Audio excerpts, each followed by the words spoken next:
we're live, WPBN Wolfpack Broadcast Network. St. Tammany Oshner pregame show here live at the Heap.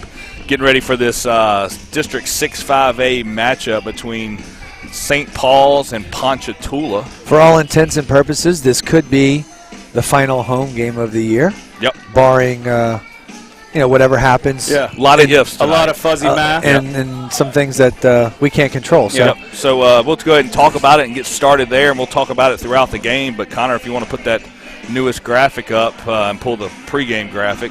Got four-way tie right now in first for District 6-5A. St. Paul's, Covington, Mandeville, and North Shore all at 9 and 4.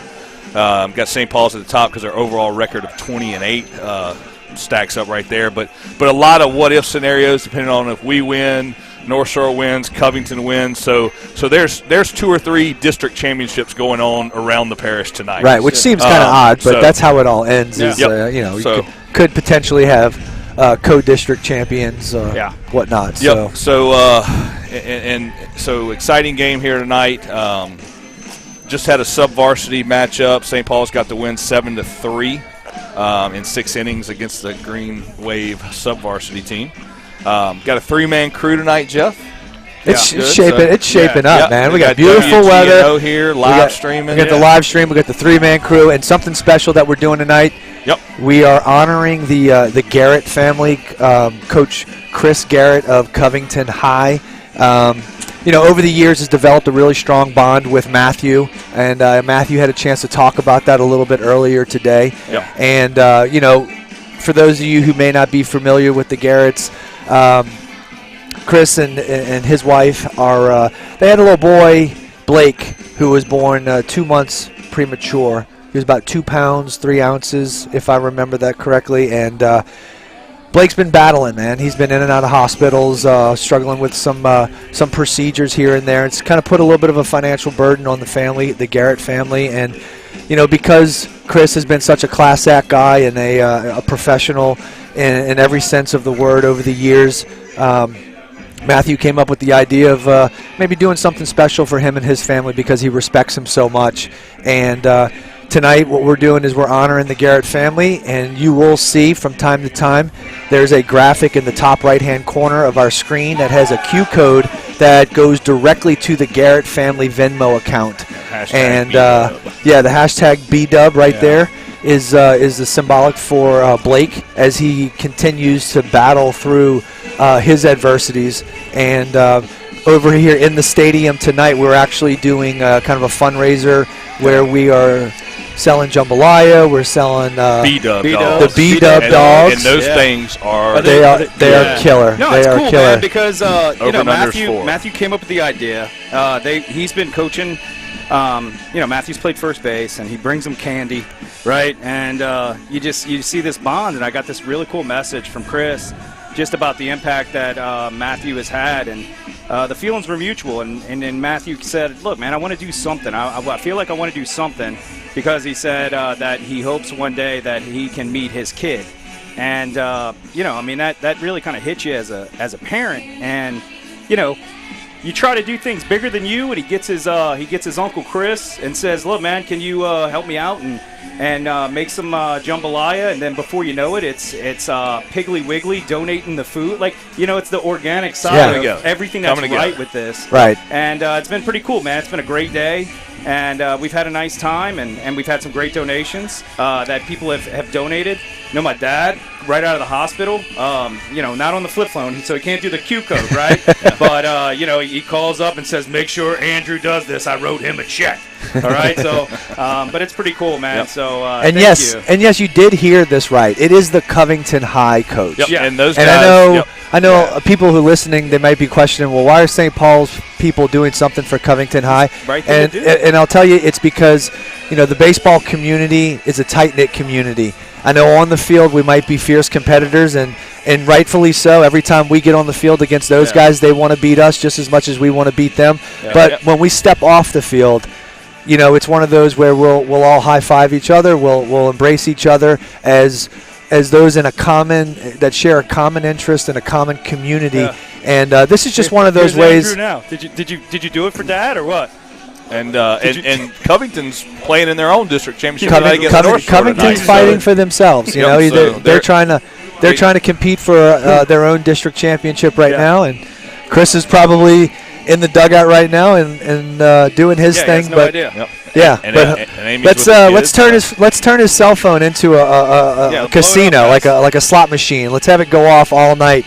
You know, and if you've appreciated anything that we've done for WPBN over the weeks, streaming the games live for free for our general audience. If you've appreciated that, you've watched us over the times, and you've been able to appreciate your players, St. Paul's baseball doing it for free, then go ahead and pay it forward. Yeah. Pay it forward. Here, Andrew. And give us a donation, and don't even give it to us. You just hit up the Q code on the top hand corner of your screen, and that's going to go ahead and go directly to the Garrett family. Yeah. Put B-Dub in the comments. Yeah, put B-Dub in the comments, and they'll know exactly what it's for. Yep. And it's just an opportunity for the baseball community to pay it forward for a really good cause.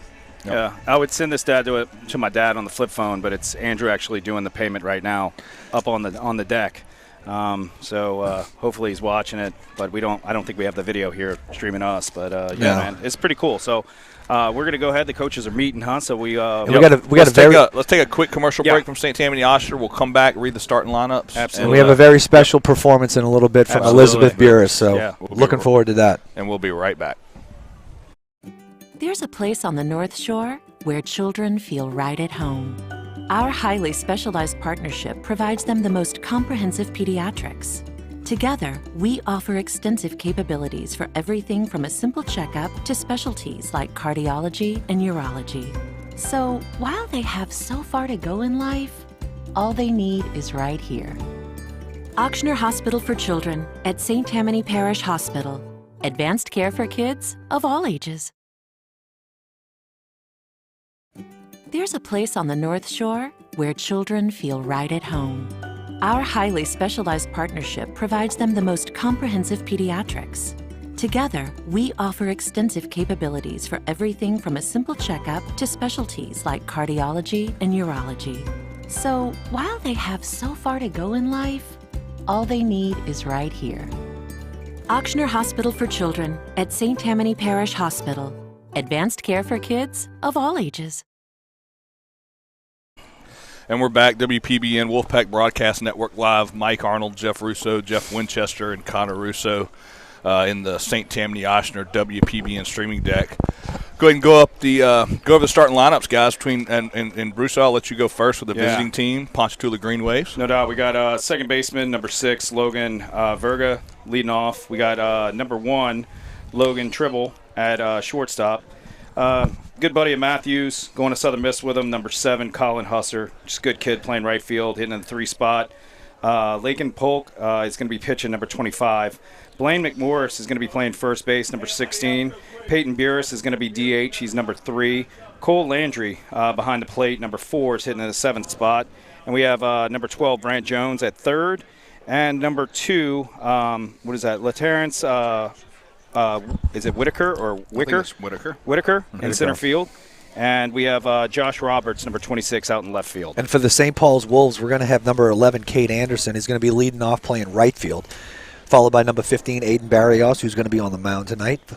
Next up in the 3 hole is going to be number 23, Matthew Russo at first base, followed by number 5, Steven Spalita behind the dish. The DH tonight is going to be number 19, Ethan Williams, followed by the center fielder, number 18, Drew Bodie. In the 7 hole, we got number 22, Hunter Koras, who's going to be at third base. And in the 8 spot, we're going to have number 6, Trent Kyami, who's going to be at shortstop, followed by the 9-hole hitter, number 8, Cade Lanou, who's going to be at second base. And Cooper Winchester gets to start in left field. All right, and that's going to be our starting lineup, brought to you by St. Tammany Oshner and the St. Tammany Oshner pregame show. What do you expect to see in here tonight? I got Anderson on the mound. Who we got pitching first? No. We have Aiden Barrios on the mound. I'm sorry. And then we got Lakin Polk. So, not Lincoln Park, though. Not Lincoln Park. We got Lakin Polk. So Barrios is pretty rested. He hasn't pitched in probably a week and a half.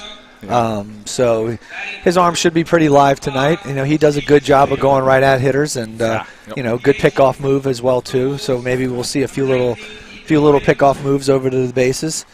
But yeah, I mean, we're hoping that we can carry over the way the bats were last night against Fontainebleau. Mm-hmm. We wound up winning 14-1. Drew Bodie had a great night, as well did Matthew Russo. I know Bodie was 4 for 4. Matthew was 3 for 4. 3 for 3. 3 for 3. 3 for 3. They gave him a hit on that last one? I kind of dictated that right. with that guy. I mean, after the cops cleared us out, 3 for 3. Because I know at one point you were questioning whether or not the ball that he hit down the right field line was the hitter or not.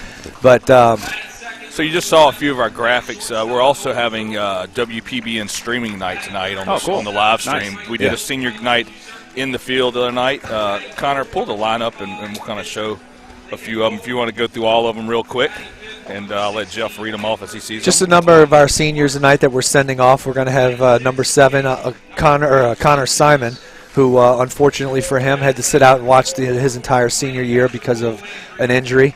And then we have, who's up next? We have Cade Lanou, and then we have who's up? Matthew Russo, followed by Hunter Koras. Number 1 stunner. The number 1 stunner. And then we have Spencer Slayton, and then we'll get back to the rest of them after the singing of our national anthem by we should have Brother Rich first. Elizabeth Burris. Let us remember that we are the holy presence of God. Dear Lord, look at these young men standing in solemn respect for you and smile on them as we do. Look with special favor on our seniors on both teams. For years they have given you praise and glory simply by playing ball.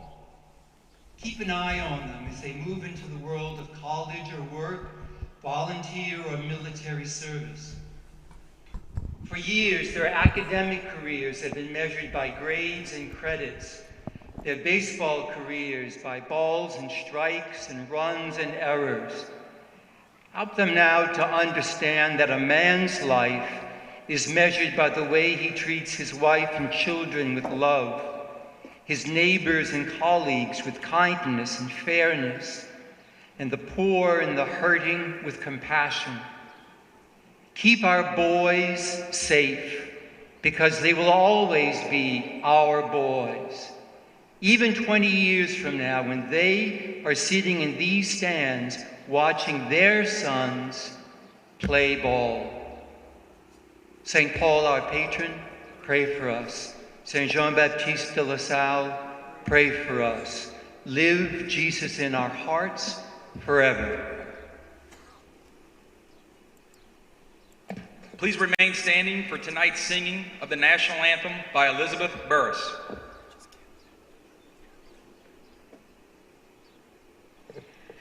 Oh, say, can you see by the dawn's early light what so proudly we hailed at the twilight's last gleaming, whose broad stripes and bright stars through the perilous fight o'er the ramparts we watched were so gallantly streaming, and the rocket's red glare, the bombs bursting in air, gave proof through the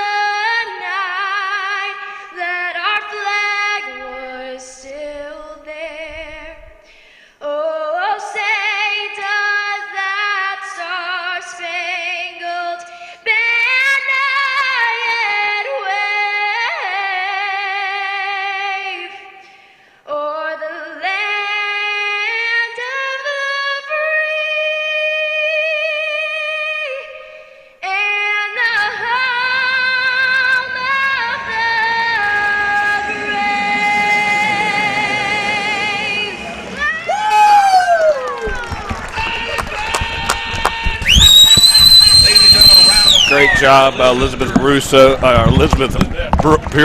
Yeah. Sorry, looking at you and That's saying fine. Russo. No, that was great. Elizabeth Carter Burris. killed that. Yes. And Carter killed Good that. job. Look, after Elizabeth absolutely slayed it, she is awesome. If y'all have seen us up there last game and Carter's like, wait, we got somebody live. I mean, I have this. Like, it's got a sequence. Yeah. I was like, figure it out, Carter. You got to figure it out. He figured it out just now. So He that's did. awesome. So Well, we got the flyover in there. We had a game plan going forward. Look, she's gonna knock this Slot thing. machines, Matt Vitale. She's gonna knock this thing out of the ballpark. Look at him. He's giving me thumbs up Slot right machines. So Where's Vitale at? Yeah. I got your slot machines. I got your Caesar's Palace right here, Vitale. Where are you at? So we're getting ready for this matchup. I mean, that was like Ponchatoula. Whitney Houston for the Super Bowl with the great national anthem, the flyover and everything. We got them looking up at the sky, looking to check to see where the flights are and stuff. That's awesome. We're going to go ahead and wrap up our St. Tammany Ochsner pregame show, and we're not even going to go to commercial break, Connor. We're just going to roll straight into the game. Our official Ponchatoula versus St. Paul's. I want to thank Avala, our main scoreboard sponsor. So thank Avala. Yeah. Couldn't do it without those guys. No doubt. And you'll see their logo on the screen at all times on our St. Paul's Baseball Avala scoreboard. Also want to thank our game day sponsor, In-N-Out Urgent Care. Thinking of Dave Guzan. She let me borrow her golf cart today. Oh, yeah? To get the jambalaya, and it was awesome. Yeah, Nice. she came out of nowhere, man. Yeah? Yeah. So thinking of In-N-Out Urgent Care, 4 locations, Covington, Madisonville, Mandeville, Metairie, and Uptown. So thank you to Dave Guzan and the gang over at In-N-Out Urgent Care. So Rich is going to kill this tonight. Going to do well. It should be a good game, man. Look, Barrios, he's going to pound the zone, okay? Yep. These guys, they swing the sticks. Very talented, young, old. They got a little bit of everything. Well coached, well respected matchup here. It always has been for us. And this is my last district game, and I didn't know I was going to do this week. But I'll tell you this, man. Winning makes it a lot easier. Home runs make it a lot easier. Make it a lot easier. Right? 3 for 3 games where I almost get arrested, make it a lot easier. But no, man, it's good. So here we go. So every bottom half of the inning, what we're going to do is we're going to highlight one of our seniors, and then as we continue to move through. So first pitch from Barrios, base hit to left field by Logan Vergie. And Ponchatoula comes out swinging. Defensively for the Wolves, got Aiden Barrios on the mound, pitching to the catcher, number 5, Steven Spalita.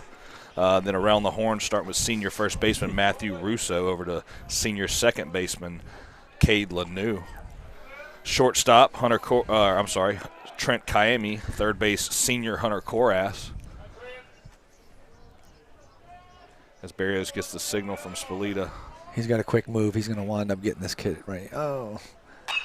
So another pitch swinging by Nolan Tribble with a base hit to left field. So 2 batters, 2 base hits by the first 2 guys with 2 pitches from Barrios. Defensively for the Wolves in the outfield, you got Cooper Winchester in left, Drew Bodie in center, and Cade Anderson in right field. And that's going to bring up the 3-hole hitter, Colin Husser, the right fielder for Ponchatoula. He ain't bunting.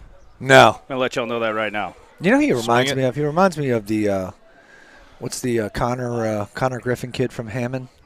Big tall kid over there. Yeah. That's what he reminds me of. He's got 7 home runs on the year. This guy can hit a ball a square mile. And as humble as the day is long, man. So first pitch for a strike. Good kid. Good family. To Husser. So he and Matthew, they're looking forward to playing at Southern Miss together. So. Nice. Oh, both Husser's going Southern Miss also. Yeah, so he can swing it. He can field it. Right? I don't know if you saw that ball that Matthew hit to right field and he came out of nowhere. Oh yeah. There's only one person that could hit it. Yeah. Or catch it. Yeah, because it was about a line. It was a line drive that was probably about 10 feet off the ground. Yeah. That got to him in about 0.6 seconds. Yeah, I got there quick. And he jumped up there with full It was still extension and climbing. snagged it. Yeah. And by the way, he can throw the ball 94 miles an hour. So it's a good problem to have, right? Yeah. So 0-2 count to Husser. He's a tall guy too. Yeah. What is he? About 6'3", 6'4"? Should have seen him in Cooperstown, man. It was pretty easy to find him. Yeah. Yeah. He was that big. Yeah. Foul ball straight back by Husser. who's at least 6'5", if not 6'6". Yeah. 6'6". He's put on 10 pounds, and he's looking to put on about 15 more. So I talked to the coaches. They're like, is he gaining weight? I was like, oh, he looks good. We got plenty to spare up here. Yeah, I know. If he wants to get a few pounds off of me. And they're like, can you hang out with Matthew? Yeah. He can take it. Runners on first and second. Barrios from the stretch. 0-2 count to Husser, the right fielder for Ponchatoula. Umpire calls time. I mean, this is that. I mean, I know it's the first inning. This is a big pitch, right? Yeah. Because you got a kid that doesn't miss by much, and you got a wingspan that's very forgiving. Yeah. I watched him stick his bat out sophomore year and put it out by Chris's truck quickly. Oh, that's going to be swing, fly ball. Missed it. Infield fly, but it's foul. Fair. Yeah, Russo catches it. That's a big out right there. Yeah, it's huge. Big out in the top of the first. Good job by Aiden being able to introduce himself to his fist and get him to pop up right there. Going to bring up Lakin Polk, the pitcher for Ponchatoula. Big lefty, number 25. Ooh, Husser's mom right there coming in. Yeah. I think Lenny broke our camera up there. He's doing all kind of stuff. I see him fiddling with it. First and second. Runner with this kid put a couple nice swings on it a couple nights ago. It's like they just keep coming at you, you know? Miami sneaking in behind the runner. I tell you what, I really did appreciate Ponchatoula's field. Yeah. I know it's great. old, it's nostalgic. You know, got those concrete bleachers. Yeah, those things are awesome. And it just it kind of made you feel like you were like back in, you know, the 20s or something like that watching a game. It was really deep center field. Yeah. You know what I mean? Like it just goes for days. Yep. There it is. Ooh. Good inside move by Barrios to Miami, timing it up. Trying to get Verga at second base. He's hit a couple of bombs this year. He's got some juice. Yeah, Ponchatoula's only a game out from that four-way tie at first. I mean, they don't have a shot to win the district, but they are a good team. So I think it's the tough part about the I needed to get to that other website that gives you real-time numbers. I think they're close, man. Like, this is an important game for them. They can be the spoiler, which is great. And then secondarily, I think if, you know, they're going to get points playoffs for us based off of this. And look, the 32, you're 32, you're going in the barb, and you put Husser on the mound. That's the shot. Significance of that. You got a dude. You got to beat him twice, right? No, once, you got once. Only right? once. You got to beat him one time. And what I hate, the select and non-select. The non-select, also known as 5A minus the Catholic League and plus some. Yeah. You got a dude, and trust me, Barb's got a dude too. Yeah. But got a couple dudes. Yeah. That's what we were looking at, that 5A district. I mean, just a powerhouse over there. Sam Houston, Sulphur, all those guys. It's nuts. I mean, Jack Walker, man. He throws that invisible. Yeah. I don't know if anybody's seen it. If not, go look it up on Twitter. But he grew up with Matthew and Colin. The kid's incredible. Oh, yeah. Right off of Tommy John surgery last year, too. Ooh. It's incredible. Miami creeping in on the runner. Big secondary. Big cut by Polk. I don't suspect he's really going to. Anderson's going to make the catch and right. Runner's going to not tag up, fakes it, and he would have been out by 10 Good steps job by if he did Aiden. go. Good job by Aiden getting two big pop-ups right after you get the first two pitches put in play for base hits.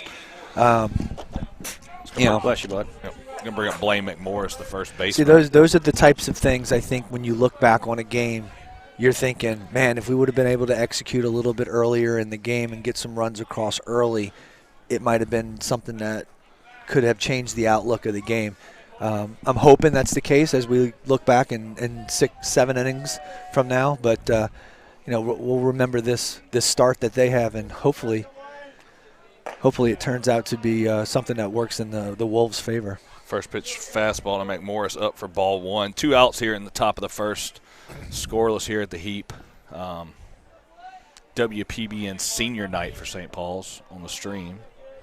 The senior send-off. Yep. So you'll see some graphics and hear about those guys throughout the game. Nice backdoor pick by Spalita to senior Matthew Russo.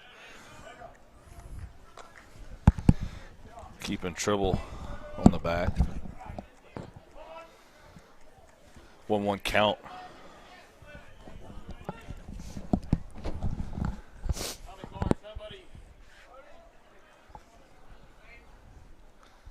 I don't hear the numbers, Jeff.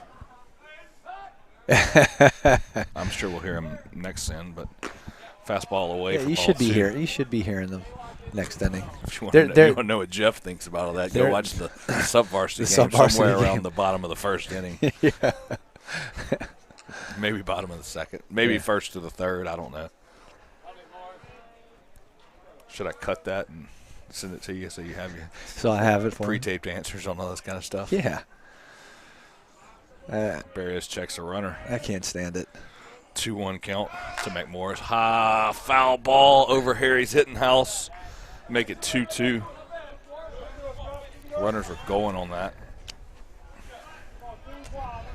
At least the guy at second was. Runner at first missed the signal. Now his first base coach is letting him know it.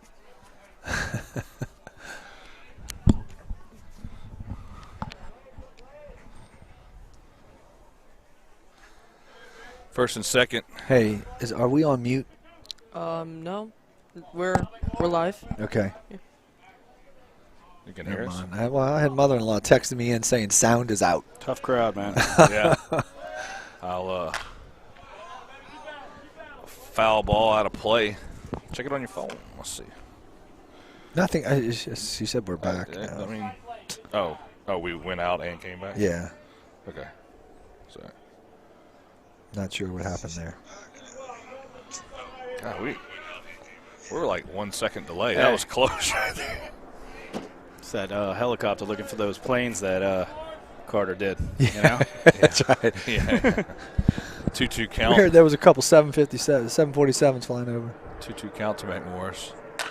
Ooh. Base hit up the middle. Verga's going to round third. Throw to Russo. Doesn't cut it off.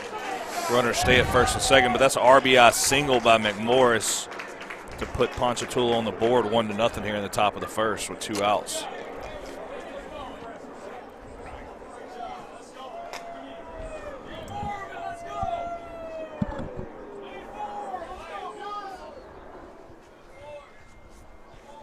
Splita calling timeout to go talk to his pitcher.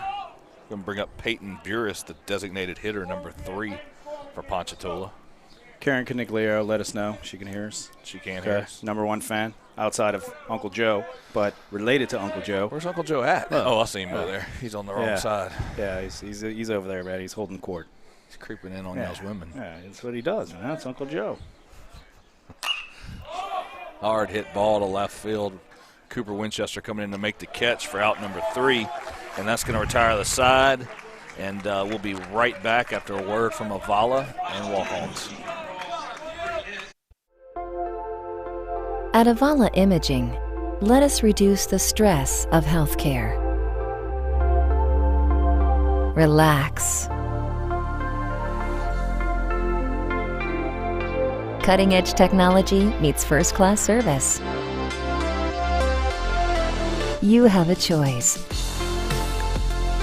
Tell your doctor you choose Avala Imaging.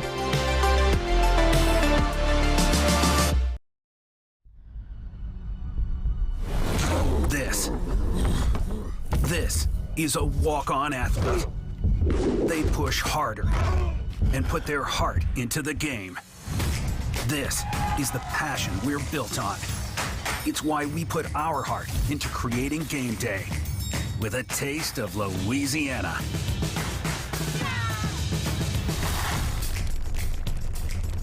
Walk-ons, we live for this. And we're back here live, WPBN Senior Night for the Wolfpack Broadcast Network, sending the seniors off on our streaming network. So you'll hear about some of those guys, and every inning we'll talk about a couple new ones. But real quick, coming up on the mound for Ponchatoula, it's going to be Lake and Polk. So, Jeff, you want to tell us about a couple of our seniors? Yeah, I'm going to start off. We'll start off talking a little bit about Connor Simon.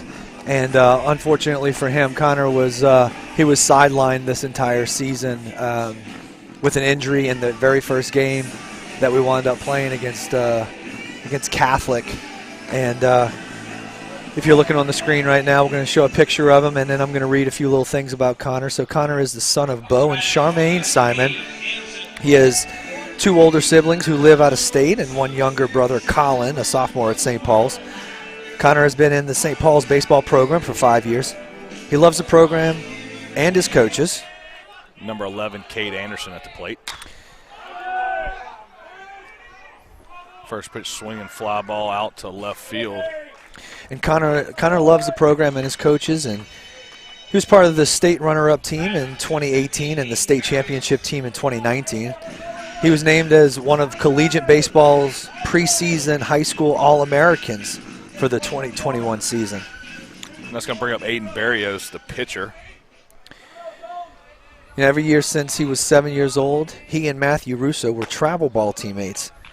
Taking the field without each other this fall will be a new experience for both of them as they move on to their respective schools. Connor will be attending LSU on a baseball scholarship. Ground ball to shortstop. And plans to major in finance. And Nolan Tribble makes the play for out number 2 in the bottom of the first.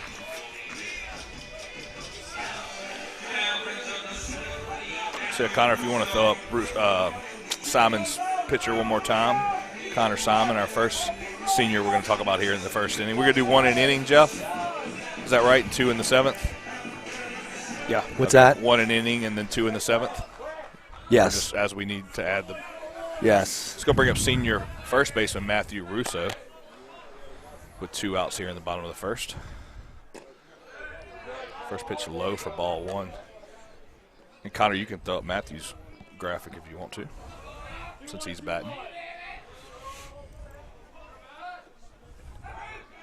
1-0 count to Russo. Fastball low and in for 2 balls, no strike.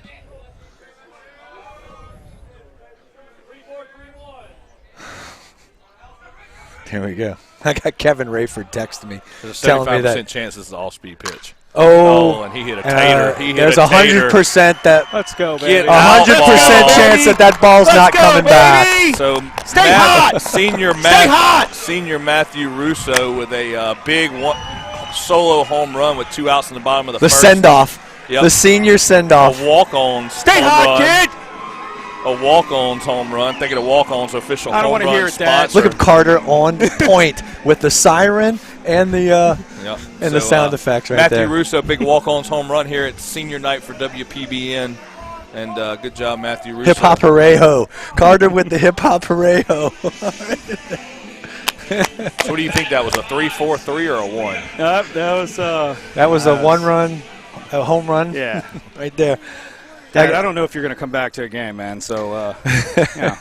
Steven Split at the plate, number 5. I've already got one person telling me that the wristbands were brought over from SLU by I guess this coach down here winds up bringing it over there. But come on, Steve. So just in case people know, I wasn't insulting any of the other players. Personally, I feel it's insulting to use the wristbands, where but it's going though. I don't care. It's my opinion. Y'all can say what y'all want to say. No, you're saying enough. What is it about it that you? It's 1-1 count. Like you want the tradition of like boom, boom. Like I'm with you. I want signals. I mean, if you're gonna let the. What he's saying is this is one of the hardest games to play in the world, and if you can't pick up an indicator. How mad are you at the shift? Do you like the shift? I mean, that I don't care about because if my opinion, if you're a professional hitter, you should be able to hit it the other way. Fair.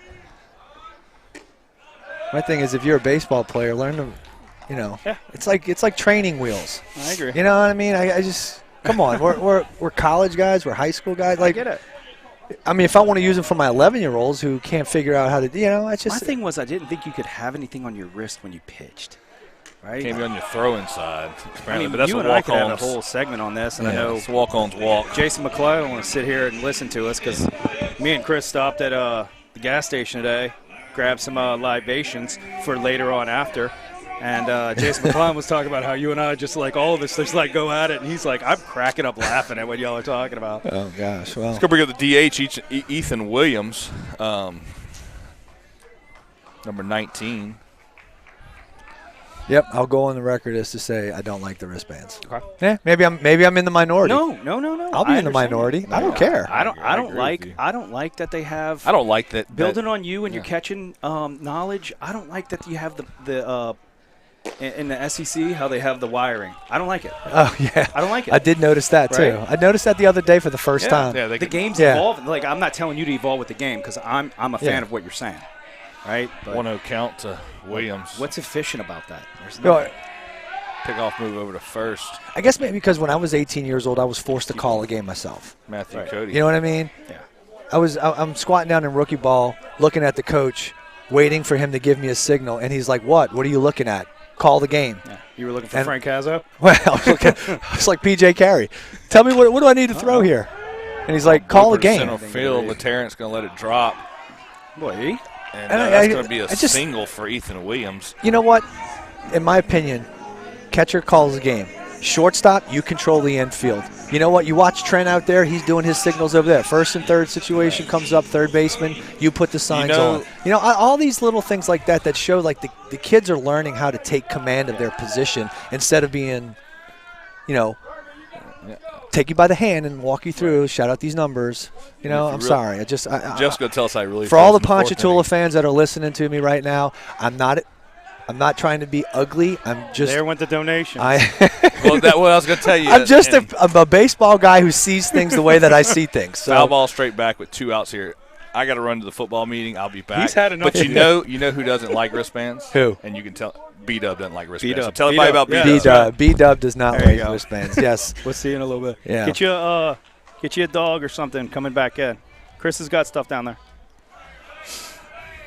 No, to reiterate what Mike was leaving there on, in regards to B-Dub, Blake Garrett, who is he's a little guy right now who was born 2 months premature at 2 pounds and a couple ounces, and he's struggling to hold on right now, and mom and dad are doing everything they can as we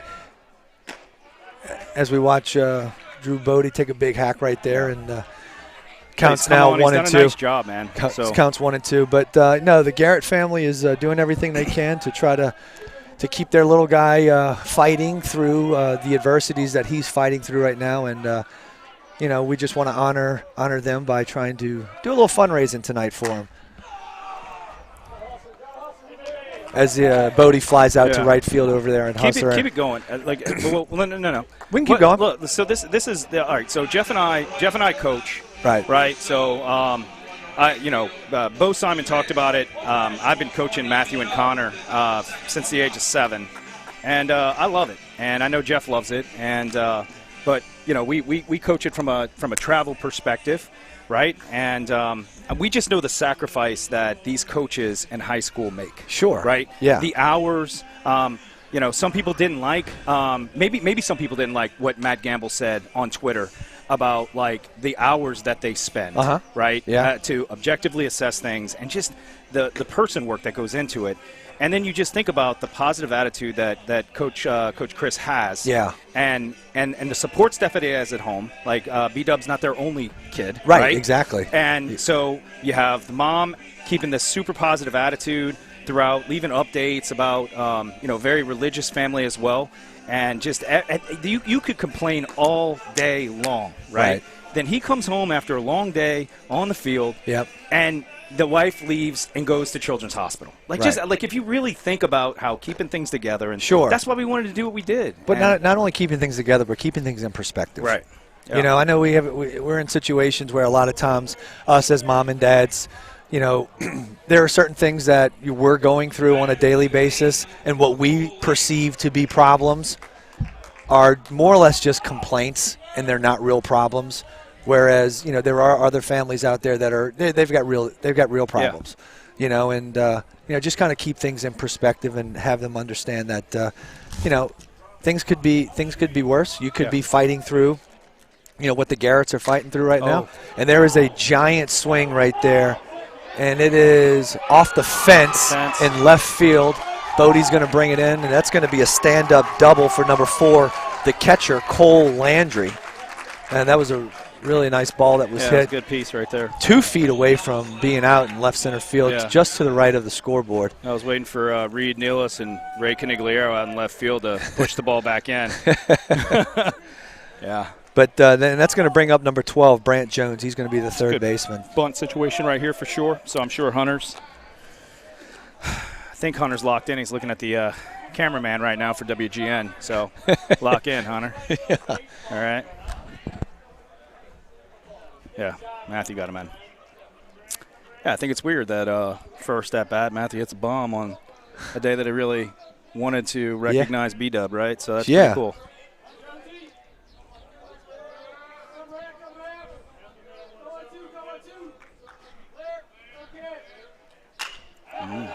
Another shot.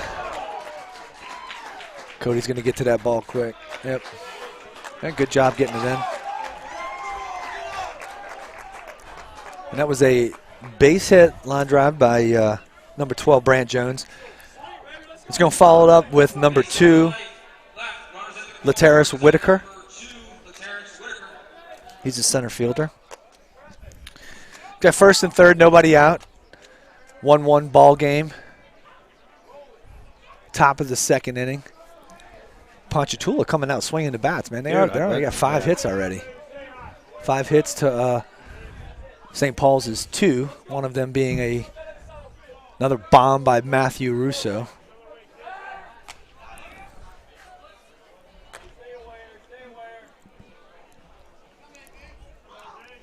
I got a text from Karen Canigliaro. Yeah. Nick and Kyle. Funny. It's not a bad miss.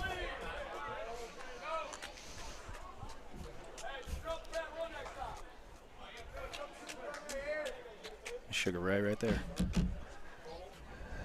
Sugar Ray? Yeah.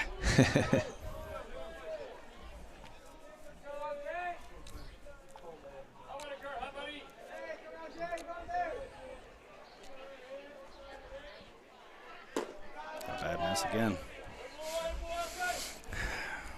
What are you thinking? I'm thinking I would give up the run for a double play right here. Agree. You know, if we can hit a good spot down in the zone right here and roll up a double play. It was down. Good miss.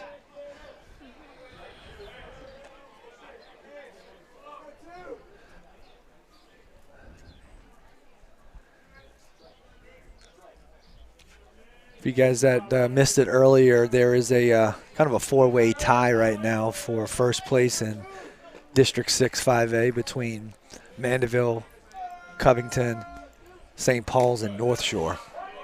There we go. As that fastball comes in for strike 1 against Whitaker. So it's 3 balls, 1 strike, no outs, runners on first and third.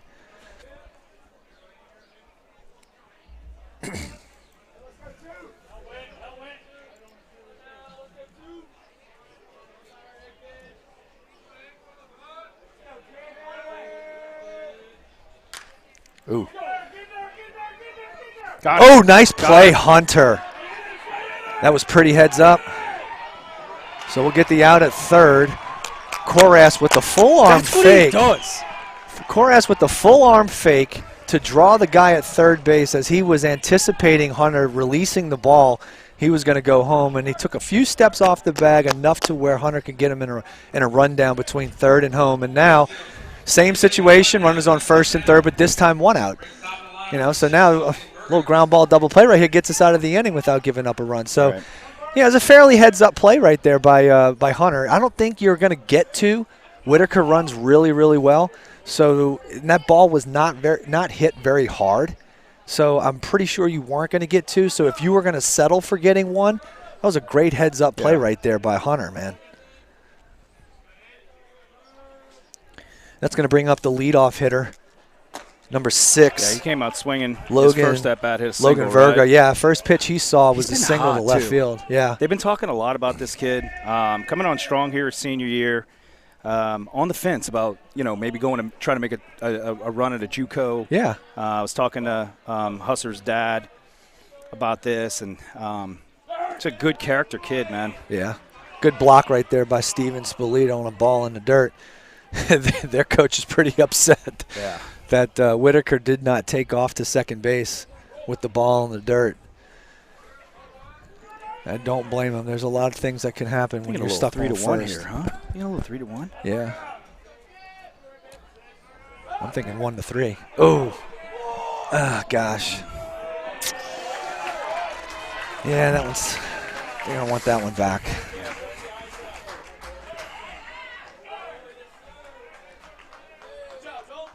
A little Holy Cross 2.0 right there. Yeah. Saw that? Right. Yeah.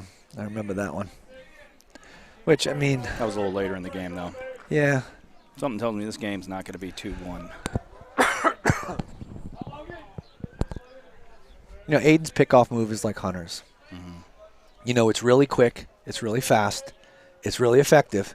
But, I mean, there are going to be times where, you know, you live by the pickoff, you die by the pickoff. Mm-hmm.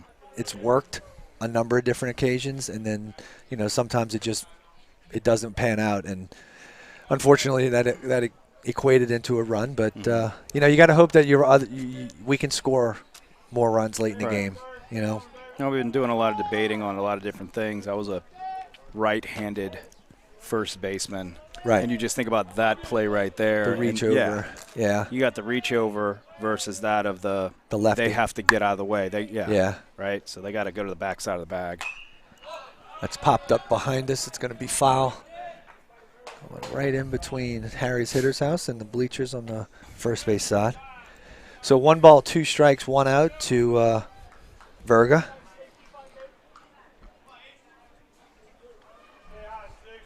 Let me see right here.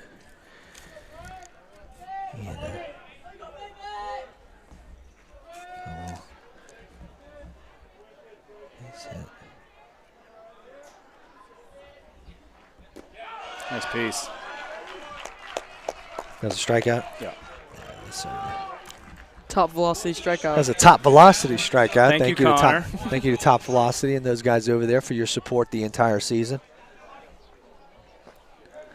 And that's going to bring up Nolan Tribble, who also singled in his first at-bat. Got people continuing to pour in, man. It's pretty cool to see. Good. A lot of left field lounge shirts going. Nice crowd out in left field. Nice job by Ponchatoula bringing some people out in right field. Got a text from Hustler's dad saying he got a nice piece. So, again, that's pretty cool. And it's a pretty night. That was a beautiful night for baseball. There goes the runner. Whitaker's going to take off. And good throw. Double clutch, though. Just a tad late to get Whitaker at second base. So that's going to put a runner at second base with 2 outs. Ponchatoula just taking the lead 2-1.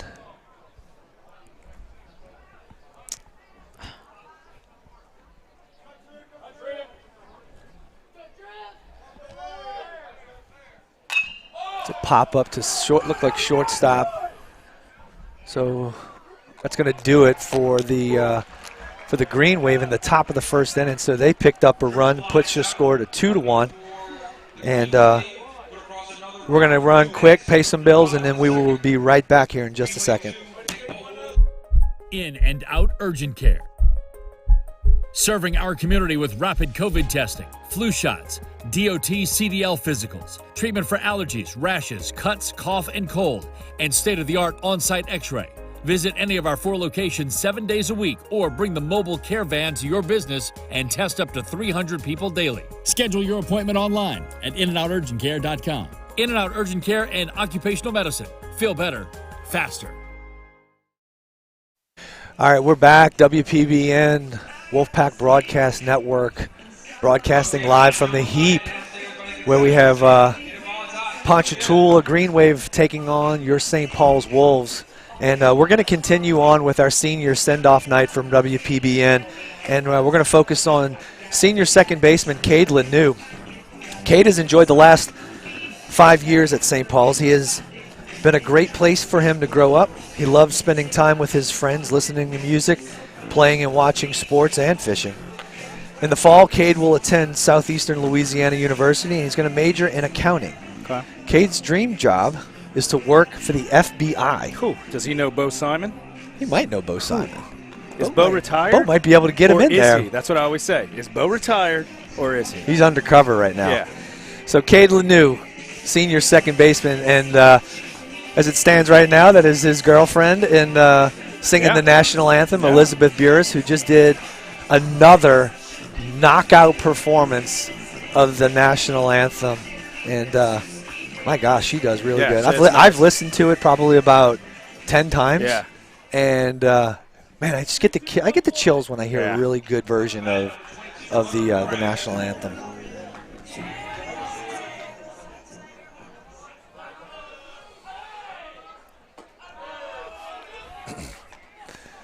So we have Hunter was making sure that he had the proper walk-up song right there. He let me know that I missed it the last game. Yeah, sorry. Can't do it all. Yeah. I apologize, Hunter.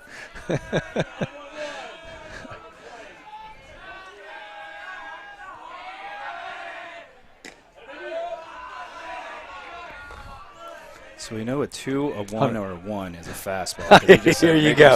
See, this is what we were doing last game. Sequence. We were trying just because we were hearing them and we're watching and we're paying attention. We were trying to figure it all out and put it all together. You know, I wouldn't have that much more of an opportunity to figure it out here in the numbers than I would seeing him go through a series of signals. But yeah, you know what? I guess that's just the way they want to do it. Y'all just keep plucking. You just keep like hitting that nerve of mine, talking about it. Well, I got Kevin Rayford sending me text messages telling me that I need to get with the times and move on and you know, start picking up, start jumping on board with every college across the country. It's funny to hear the the guy that came into the travel ball scene, and he was like the new school travel ball guy, and Jeff Winchester giving me some old school knowledge. Yeah, no, that's great. That was a walk-on's walk. Thank you, Connor. Yes. Yep. Our producer making sure we do not run the train off the tracks. That's it. Thank you, Connor. And that was a walk-on's walk. And thank you to all those guys over at Walk-Ons for your support, your continued support throughout this entire season. Although I do have to say I miss the days where walk-ons would bring us up some spread for the WPBN. Oh, did they really? Oh. Yeah. Okay, sweet. It's in the oven right now. Oh, is it? All right, but nice. You see what happens when I come up here? The food stops. Did you notice that? Yeah. I'm going to have to send you out of here. That's all right. I haven't even eaten today. It's all right. It's all good. But you're up here and Matthew hit a home run, so it's not like you can leave right now. Y'all got me up here for a little while, guys. So in the batter's box right now is going to be shortstop number 6, Trent Kayami. Trent sitting with a 1-1 count right now. Runner takes off. Got to get down, Hun. Good boy. Hunter's going to get in there safe. Throw's going to be a little bit high. Picked a good spot to run right there. 1-1. That's a 2-1. 2. It's now 2 balls, 1 strike. Yeah, 2 balls, 1 strike. Okay. Come on. You know, Trent of late's been doing a nice job going the other way, not trying to do too much. Yeah, he's a little bit more balanced. More hit to contact, if that makes sense. Yeah. So just got to collapse that back knee a little bit. You know what I mean? Takes that breaking ball for a strike to bring the count to 2-2. We're gonna get this run over. 1-run ball game. Got opportunities to execute right here. You gotta make sure we move this runner. Ooh.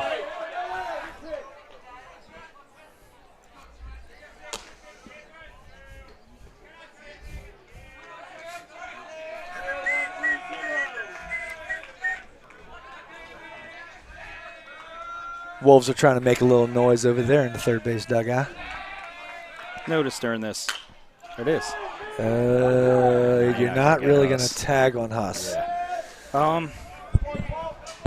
Yeah. I mean, during this winning streak, you know, it's one of these things, man. You're looking for energy. You're looking for anything to kind of like get them going. And, you know, they're starting to get it going. And, you know, the energy and the vibe and the dugout is improving. We're going to need that as we go into the playoffs as well. So need some kids to get a little healthier too. Yeah. We need this time. Yep. Coming up. Come on, a new big spot here, kiddo. Well, this is the 5th game of a 5-game streak for us in regards to days played in a row. You know, no telling what's going to happen with, you know, when the playoffs actually begin. I don't know when they start. Do they start the next Friday? Friday, Saturday of next week. Okay, so they'll have at least a week of just kind of just relaxing and trying to get healthy, get those arms back in shape. Mick's done a really nice job in the years past of really. There's a pickoff temp over at second base. Comes in a little bit late. Hunter really kind of get him to relax a little bit, you know. And I don't think they'll have any kind of days off, but you know, I know Matthew's finger needs to heal. Yeah. So it'll be good. In the box right now for the Wolves is the second baseman, number 8, Cade Lanou. So we got a couple guys that need to heal up a little bit. Plus, you get to settle the arms down a little bit. Steve's knees. Need a break. Knees, low back. Lower back. As Lanou files off that fastball low and away, brings the count to 1-2. Going to the coaches, too. I mean, the coaches need a break. If you think about it, it's 5 straight days. And, you know, you got some spouse support during this time. People forget that. It's important, man.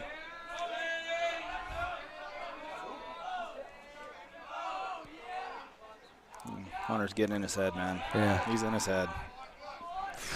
Here we go. Here we go. You can see that big old grin that he's got on his face. Looks like kind of like the Joker grin. My sister-in-law loves Hunter. Like, Kristen loves Hunter. Yeah. Attitude, she says it reminds him of Andrew, like when, you know. But there's something about Hunter, man. It's like every time you look at him, it was, there you go. There you go. Little line shot over to second baseman right now, who quickly tries to give it to the shortstop. And just a little bit late, Hunter was able to get back there as they were trying to force the double play. But 2 outs right now. Cade Anderson coming to the batter's box, who was he flew out to left field in his first at-bat.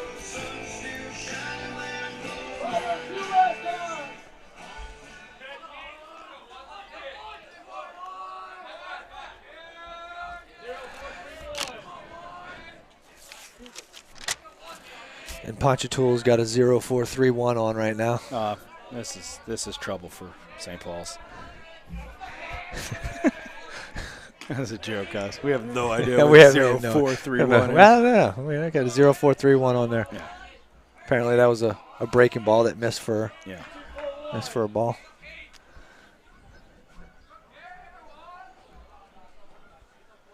You think Mick just called the geese? On cue. And that's going to get. Yeah. You got to send them. You got to send them. You got to send them. You got to keep going. He missed it. Base hit to right field. Gets under Husser's. That's juice. Base hit to right field. Gets under Husser's glove and right. And that's going to score Koras from second. And Cade takes advantage of it as Husser goes back and gets the ball. He's going to stretch a single into a triple on that 2-base error by Husser. And we're looking at a runner on third base right now with 2 outs, and the score now tied 2-2.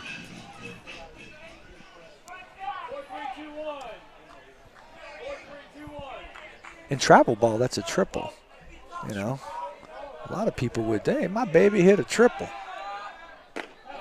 I don't know if Hunter was going to stop right there, but yeah, that's an Anderson-esque arm from the right side. And I just think he got, you know, he was a little antsy. Yeah.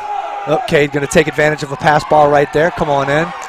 So that's going to put the Wolves up 3-2 right now. So that miscue in right field, accounting for 2 runs right there, and now we're sitting 3-2.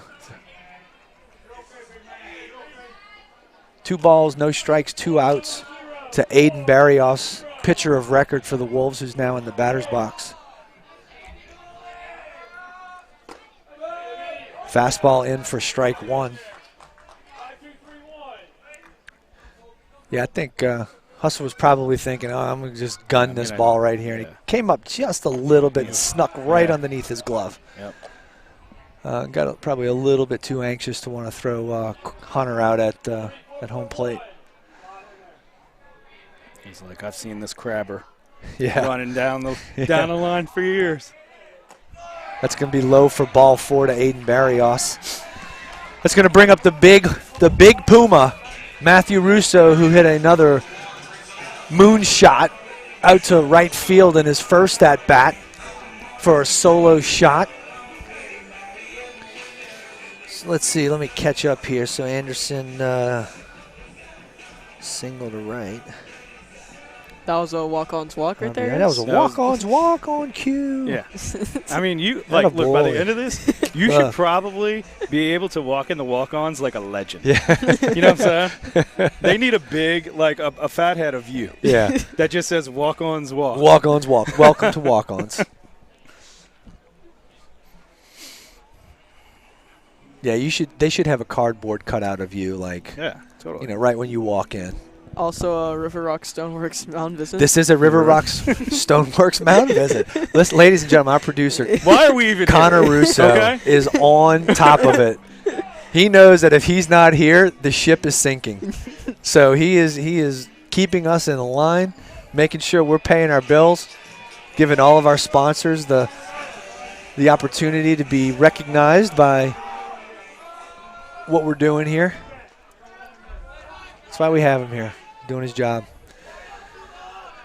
So 2 outs, Matthew Russo in the batter's box, runner on first base, and that's going to be a base hit up the middle. And Barrios is going to test Whitaker's arm running to third base. Barrios going to go first to third right there for Russo's second hit of the night. So now we're sitting first and third with 2 outs. Yeah, I got some. This is going to bring up Steven Spolita, the catcher of record.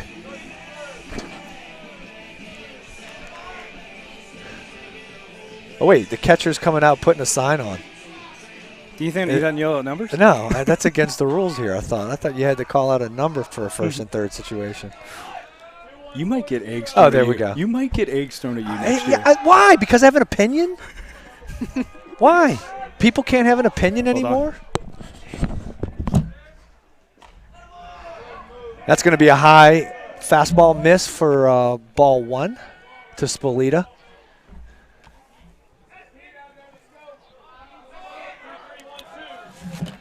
Spolita drew a walk in his first at bat. Got a pretty good eye. He winds up having, he's definitely in the high double digits in the teens as far as walks are concerned this year. I know he's been on base a whole lot.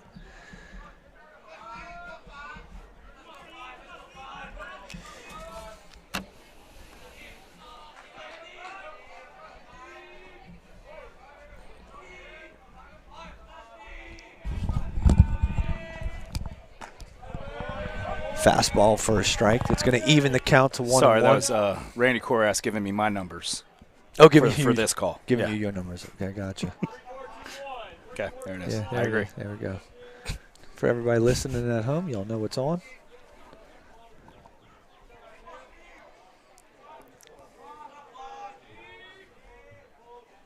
There's a base hit. Base hit to right field by Spolita. He looked twice. Uh-oh. So there's an RBI single by Steven Spolita to right field. That's going to plate Aiden Barrios and raise the score 4-2 now. Boy, Steve. That's going to bring up the designated hitter, Ethan Williams. Ethan had a base hit in his first at bat as well, too.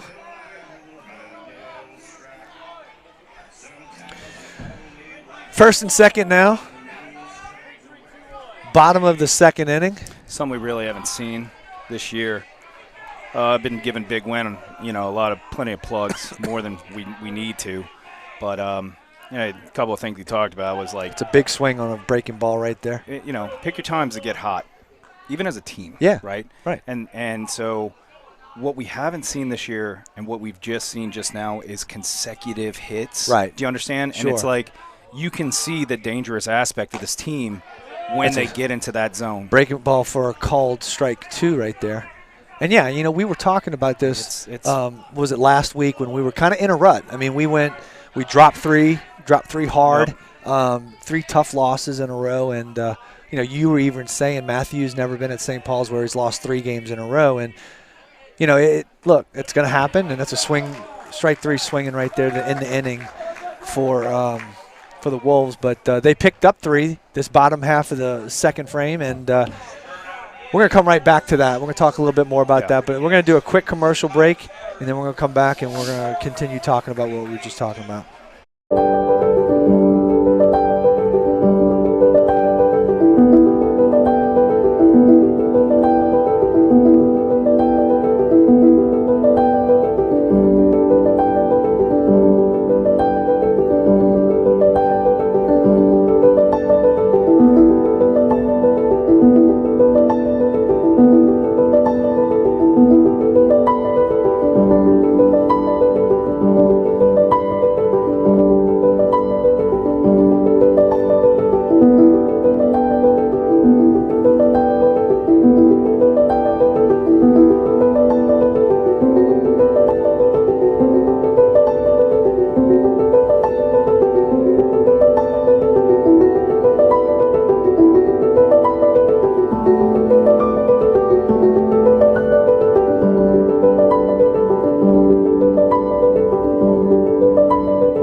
Back live over at the HEAP, WPBN, Wolfpack Broadcast Network. We're streaming live the St. Paul's Ponchatoula High School game. Right now, St. Paul's has got a 4-2 lead, and it's an angry dog. Right? We are. Yeah, Matthew's laughing at him. He just after that era, I don't know, man. Yeah, he's looking to try to do some damage. He's gonna try to make up 3 runs in one swing right here. I can guarantee you that. Yeah. But just to remind you, if you're tuning in late, and tonight's a very special night for us. It's more of a give back night for the Covington High coach Chris Garrett, and in support of his son B-Dub Blake Garrett, who was born premature. He was born 2 months early and 2 pounds and a few ounces, and for all intents and purposes been kind of battling back and forth of the in and out of facilities and hospitals, and we want to do our part to try to help out the Garrett family and give back. And if you find it in your heart to want to be able to give a little bit, you see the Q code in the top right-hand corner of your screen. All you need to do is stick your smartphone camera up there and scan the Q code, and it'll direct you straight to the Garrett family Venmo account. And that's a foul ball. That's a foul ball. Foul ball. Ooh. Sorry, brother. Don't. Yeah. Yeah, usually you pep the fair ones. I tell you. I'll tell you. Yeah. I said it. There's a lot of anger in that swing, folks. Yeah. For a quiet kid, that's a loud bat. That was foul. Yeah, no, that's foul. I can see it from right here. I don't know what he's talking about. And secondly, it's not even the home plate umpire's call. It's the field umpire's call. Carter on cue.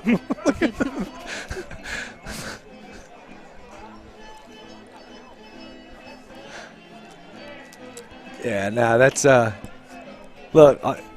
In all fairness, that ball went about 400 feet. Destroyed. But look, I don't care who you are. You got to make sure that it's a fair home run before you bat flip. I mean, that's kind of kangaroo court-ish right there. I know he's your boy and he's a nice guy and everything. I know Dad's listening to us, but at the end of the day, you got to make sure that it's fair before you pimp it. Now he might turn around and hit it, and if he does, all the power to him. But a little egg on your face right there. Yeah. Yeah. And don't think Barrios isn't enjoying the fact that he's trying to throw as hard as he can against this guy, too. So Aiden going to do what he can to come at him.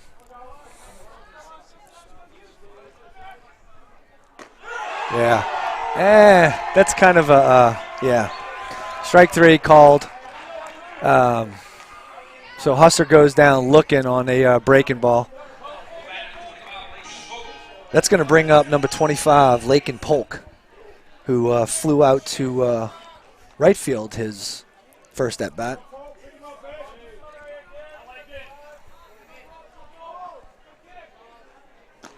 Nice change-up by Barrios, yeah. First pitch change-up. Man, I did a good job on this. You did Dude, really it's good. Chris, I beat Chris. He admitted to it. Yeah. Okay? So we had like a competition, and then I beat him. Mm-hmm. So then when I wasn't looking, he took both pots, put it into one. Oh. So nobody knew? Yeah. Yeah, it was fun.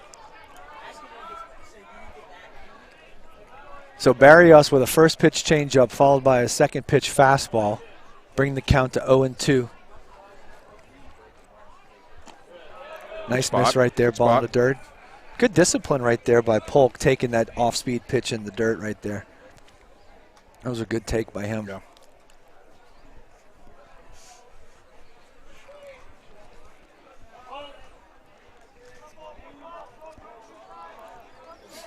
Barrios shaking off the first sign. See what he likes. Just missed off the outside part of the plate with a fastball.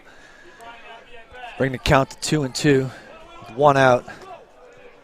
Forgot to mention a top velocity strikeout. Oh, yeah, that was a top velocity strikeout by Barrios. Why are we here? Let him take it. Barrios just misses with that 2-2 breaking ball in the dirt. We get a full count to Polk. Doing a good job laying off of the off-speed pitches down after he got to 0-2. Misses just low with a fastball right there. That's a walk-on's walk. That's a walk-on's walk right there. Nice job, Thank you to guys. walk-ons for you guys and your support. So that's going to bring up number 16, Blaine McMorris, who Blaine hit a single in his first at-bat. How do you get updates for the other game? We do that. I mean, we got to win this game. Not that I'm not focused, but yeah, if somebody could just, if somebody knows that's out there, give us a, right? yeah, give us some updates. So, Karen Canigliera, I mean, you watch, go on Game Changer, pull up Covington versus North Shore game. All right, we'll take care of Uncle Joe. You take care of us. It's that simple. Yeah, my phone's going off. Yep. Ooh, quick pick by Aiden Barrios.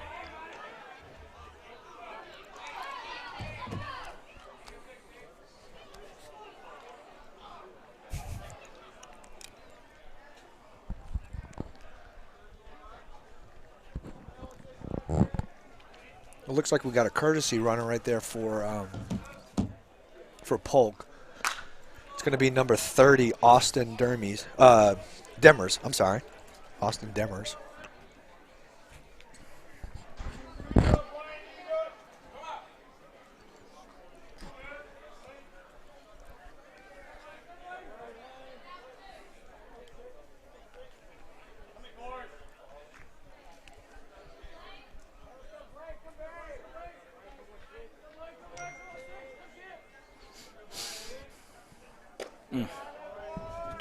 Find it.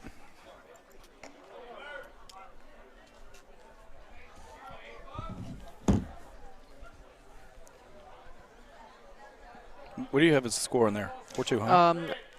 Yeah. Okay. Yeah, it's 4-2. Yep. 1 ball, no strikes, 1 out. Oh, to Blaine McMorris. And Demers went back to the bag. A little rough right there. And it looked like he jarred his leg of some sort.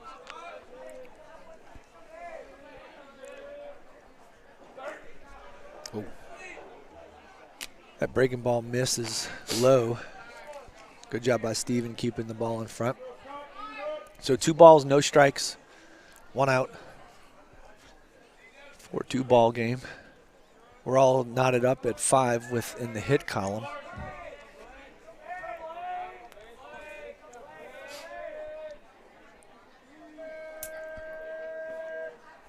Ooh, came out of his shoes on that. Yeah, big swing right there. Foul tip for strike one.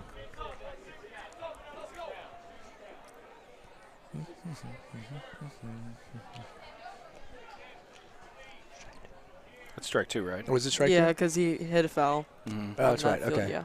Hey, you can. It's all right. You can say it. Well, I don't want to screw anything up. I'm just making sure with y'all.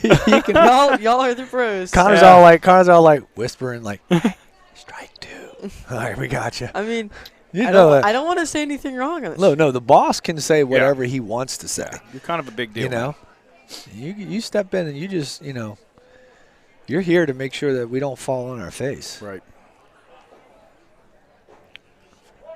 So it's 2 balls, 2 strikes, 1 out.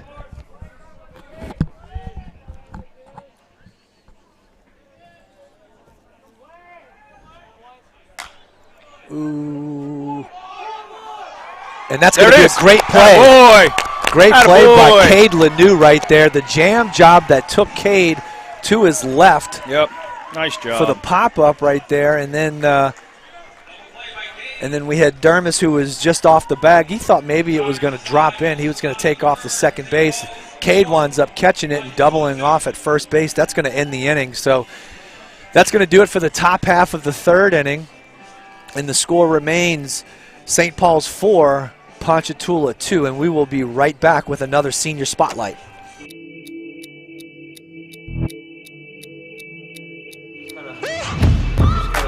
Try to keep that heel down. Kind of lean forward. You should kind of feel that work raw. So you felt that hip flexor kick? Yeah. So this is the sequence then. So head, shoulder, trunk, then your hips felt. Okay. So when you go that way, you're not gonna hurt anything by going any further. I feel like yeah. I wish I had this stuff years ago.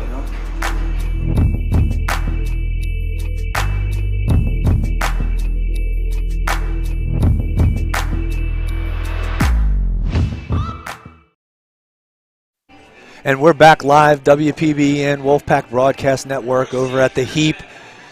St. Paul's versus Ponchatoula in a tight district matchup game over here. And it's about as tight as the entire district, for that matter. We've got 4 teams that are in a 4-way tie for first place at 9-4. And we're going to continue on with our senior spotlight as Drew Bodie is going to lead things off for the Wolves in the bottom half of the third inning. And we're going to take a second and talk a little bit about the senior number 23, Matthew Russo. So Matthew's been a member of the St. Paul's varsity program for all 5 years. He's the son of Jeff and Jane Russo and the brother of Emma and Connor Russo. As a member of the varsity program since his 8th grade year, Matthew has been a part of the 2017 district championship team and an all-district and all-parish member of the 2018 state runner-up team, an all-district, all-parish, and all-metro member of the 2019 state championship team. Over the 4 years as the starting first baseman for the Wolves, Matthew has accumulated a .355 batting average, 9 home runs, 25 doubles. That's 10 now. That's 10 now as Drew Bodie gets a base hit to center field. So 25 doubles, 4 triples, and over 100 RBIs. Matthew has loved his years at St. Paul's, loves the support that he has received from his family and friends and coaches and teammates throughout the years. As a student athlete, he's compiled a 3.9 GPA in the honors program. After graduation this spring, he will be attending the University of Southern Mississippi in the fall on a baseball scholarship and will be majoring in healthcare marketing, where he plans on taking his competitive style into the medical sales industry, probably with Dad. Good luck. Do you have any advice for him, my man? Oh. What do you have to tell him? Do you want to get into what we do? Okay. Ask my cardiologist if you really want to get into. That was a great bunt right there by Hunter Koras, moving Bodie over to second base for the first out of the inning, which is going to bring Trent Kayami to the box. And to answer your question, is he nuts wanting to get into sales? Does he know that the cortisol levels quadruple the moment you say yes to commission? Yeah. Oh, my God. But no, that's awesome. That's a base hit right there by Trent Kayami. Sat back well on that breaking ball. Ooh, I thought Trent was going to be hung out right there, but great piece of hitting right there by the junior shortstop. So it's going to put runners on first and third with one out. And the senior, Cade Lanou, stepping into the batter's box for the Wolves.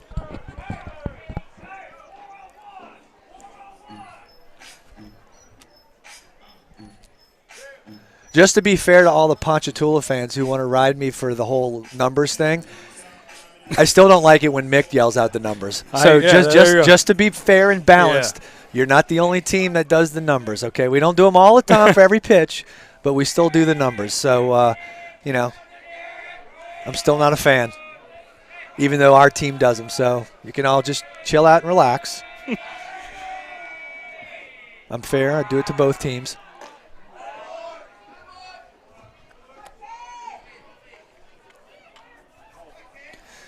Lanou shows bunt right there, but takes on a fastball up out of the zone to bring the count to 1-0. Fundamental baseball right now. This is, you know, manufacturing. Nice at bat by Bodie. Let's see if he squares right here. A little safety squeeze action. Should be coming over. That's dangerous, though. Ooh, yeah. On the elbow. Yeah. But you know what? That's the risk you take when you come out here and do it. You know? Yeah. I mean, if Canizero was going up against him right now, he'd throw over 17 times. Yeah. Yeah. Right. Anybody got an update on that score? That'd be great, too. So we're not just district-bound guys. If anybody wants to send us any updates on, we got, I think we got Rummel playing St. Aug. That would be an interesting one for us. Holy Cross has Brother Martin, if I'm not mistaken. So if anybody's got an update. Jesuit has Jesuit Curtis. started. They had Curtis. Yeah. Oh. So Lanou shows bunt, pulls back, and it's a called strike one on that fastball down in the zone to bring the count to 2 balls and 1 strike, 1 out. Bodie on third, Kayami at first.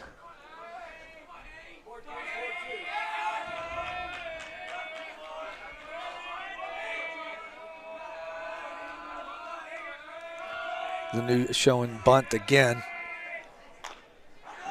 There you go. And you're not going to get Bodie because he's too fast. That was a good effort there by the first baseman, Blaine McMorris.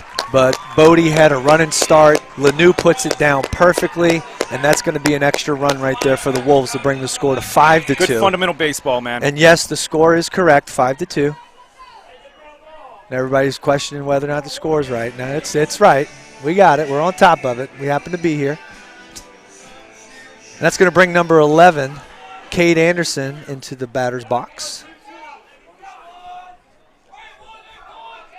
Lanou at first, Kayami at second. We got 1 out.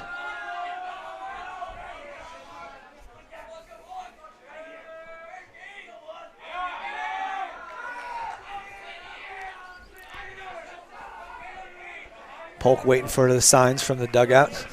There we go. Now we're ready to proceed with the game. It's a tough crowd up here. It's a tough crowd. Hey, I live in a world where people criticize me daily. Daily, you hear me. Yeah. All right. Yep. Okay, well, 3-3-2-2. Yep.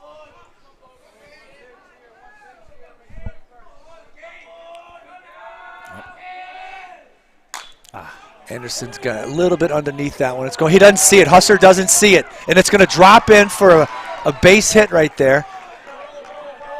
It's a tough sky at dusk right now, and Anderson hit the ball down the right field line, a soft pop-up, and Husser just threw his hands up, and he couldn't see where the ball was, and that's going to drop in for a single.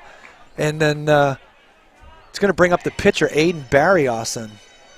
I mean, it's a tough sky, man. That ball goes up right Talk to Ray. We got some dead spots, I think, out here. So yeah.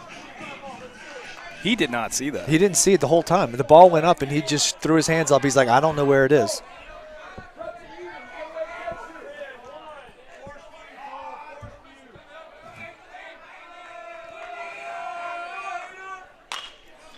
And that's gonna eke through the right side or the left side for a base hit by Aiden Barrios, and it's going to plate Kiami for an extra run right there. So the Wolves are going to be up 6-2 with no place to put the big Puma, who is 2 for 2 on the day today with a bomb and a single up the middle. Opportunity to get a few more runs right here. The football meeting must be over. Here comes Mike Arnold back with Dr. Barry Strickland. Dr. Barry's here. How are we? Good. Good. Are we 6-2? Is that right? It is 6-2. Yeah. Brandon Edwards kept texting me during the football meeting. Says, "What are y'all doing? The score's wrong." Okay. Well, what's Brandon got? Maybe we should ask him. I don't know. What you got, Brandon? What is the score? What do you want the score to be? He's probably at that Covington North Shore game. Yeah. Well, tell him to give us the score of that. Yeah, give us the score of the Covington North Shore game, should right? be Give us the right score. All right. What did Matthew do his last at bat? Single up the middle. Nice. I'm sorry. I've been trying to hold down the fort up here, and Connor's I've been trying to keep up with all the and the top velocity strikeouts. Hard hit ball down the right field line. Got a nice little crowd watching. Yeah. So yeah. How do we score our runs? A little recap. Base hits. Fundamental bunting. Nice job there. Squeeze play. You know, right fielder lost the ball with Anderson. So, you know, some balls falling our way as well, which is good.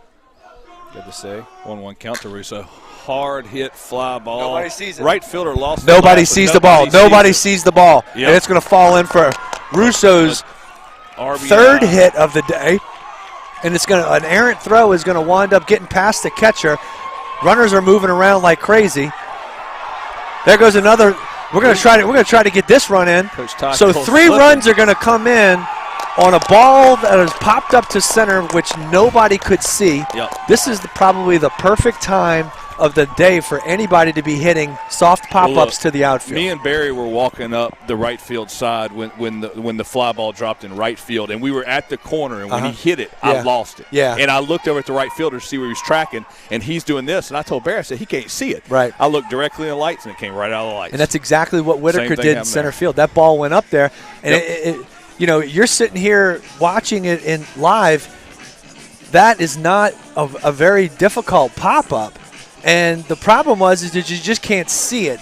It's like the perfect time of the night for the ball to be up in the air if you're looking to try to score some runs on a routine pop-up. But that ball falls in, and then a couple errant throws wind up bringing all 3 runners around, and Russo's standing at second base. So,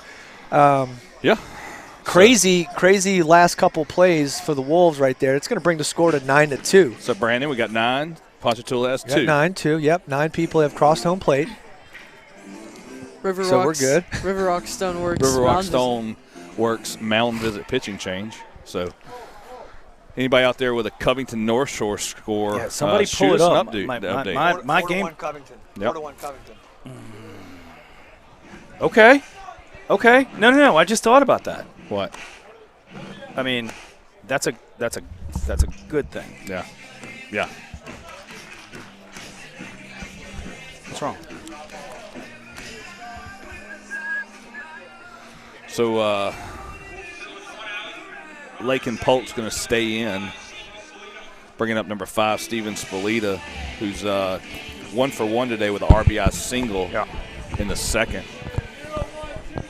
1 out here in the bottom of the third. Russo on second base after his RBI single, and after a couple errors, they clear the bases loaded. For Spalita. No. One of those things, man. He's tattooed some balls this year, and all for none. Yep. And you know, give that one a hit.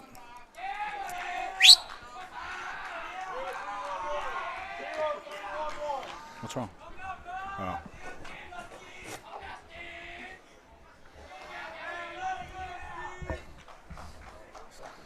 Lake and Polk stepped off after he shakes off his catcher a few times.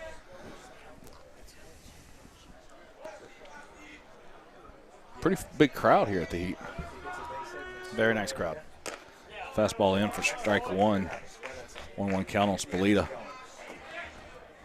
Wolves have 9 runs on 9 hits and 4 errors by the Green Wave. Ponchatoula 2 runs on 5 hits and 1 error by St. Paul's.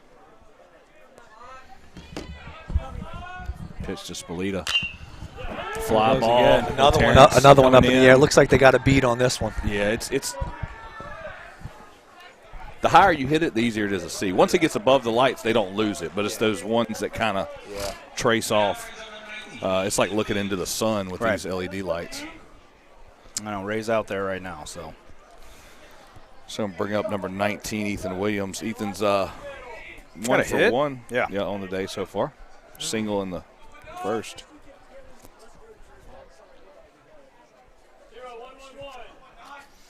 Yeah, you got a hit. I think he 0 for 1 on the day. No, he got 1 for 2. I think he struck out second at bat. Yeah. Yep. Ball in the dirt. Good block by the catcher for Ponchatoula. Yeah, that's the key. He's got to stay in that plus count. You know what I'm saying? Because dude's got tower power, and he just needs to get in that plus count, man, and do some damage here. His BP sessions are impressive.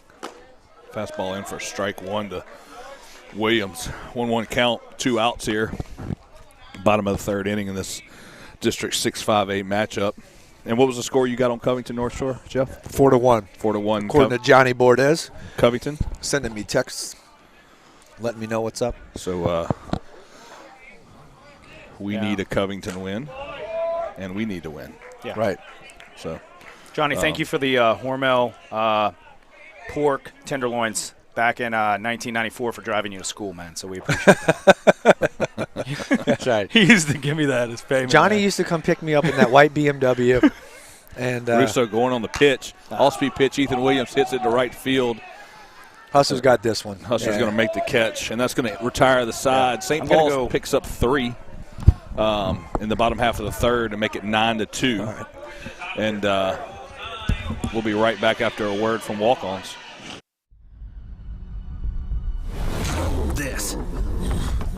This is a walk-on athlete. They push harder and put their heart into the game. This is the passion we're built on. It's why we put our heart into creating game day with a taste of Louisiana.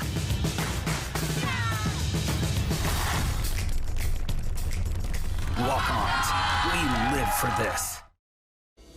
Are you missing out on life because of knee or hip pain? At Avala, we personalize your hip or knee replacement. A CT scan is used to create a 3-dimensional model of your joint. For your custom joint surgery, why would you go anywhere else? You have a choice. Choose Avala. And we're back, WPBN Wolfpack Broadcast Network Live.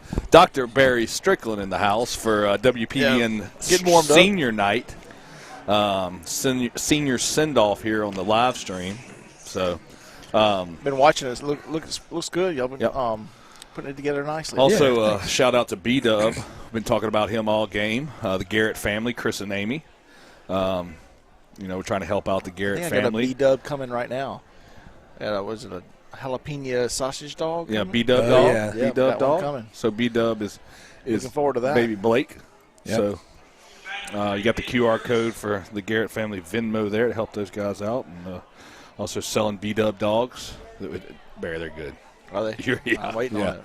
Yeah. That's sweet tea. If you're unfamiliar with how to use the QR code, all you need to do is turn your smartphone camera on and put it up to the screen if you can, and it'll direct you immediately to the Garrett family Venmo account, and you can go ahead and make your deposit there, and they would appreciate it.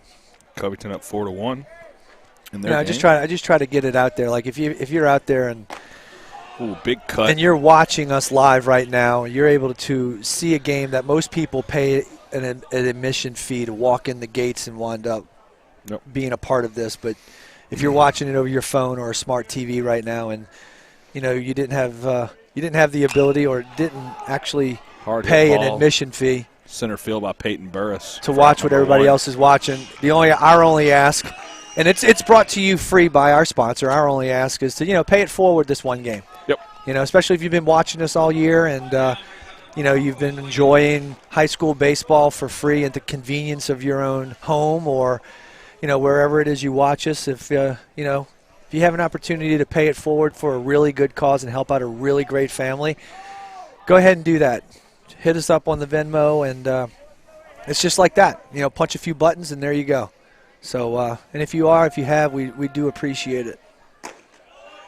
Good pitch from number 15, Barrios. On top of the fourth here, St. Paul's up 9-2. It's been a 5-game stretch here, hasn't it? We've been playing every night this week. Yeah. Yeah. Started off Monday night here versus Fountain Sunday Blue. night. Started off Sunday night night at Mandeville. That's right. Yeah. Lost that game over there. Then came home to face Fountain Blue. Got a big win there.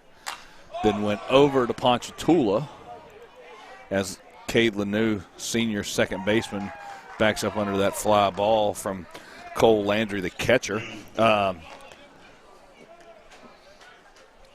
Went over to Fountain Blue, 10-run ruled those guys last night, and now we're back at home against Ponchatoula again for our last home game of the series or season. Could potentially be regular season. Yeah, could still potentially get a playoff game. Yeah. So we got to see it. We got to see how some things pan out, but yeah, I mean, for all intents and purposes, it could very well be a final home game. Brant Jones with a ground ball off the middle to Trent Kaimi, who throws over to senior Matthew Russo, and that's 3 up, 3 down for the Green Wave, keeping our score at 9-2, and we'll be right back after a word from River Rock Stoneworks.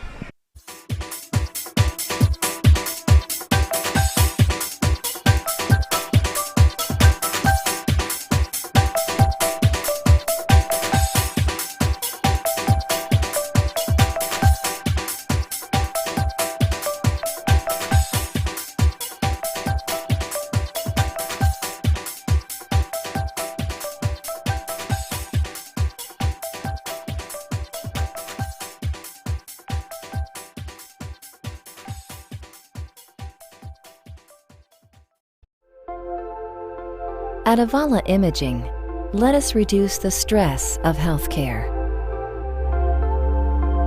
Relax.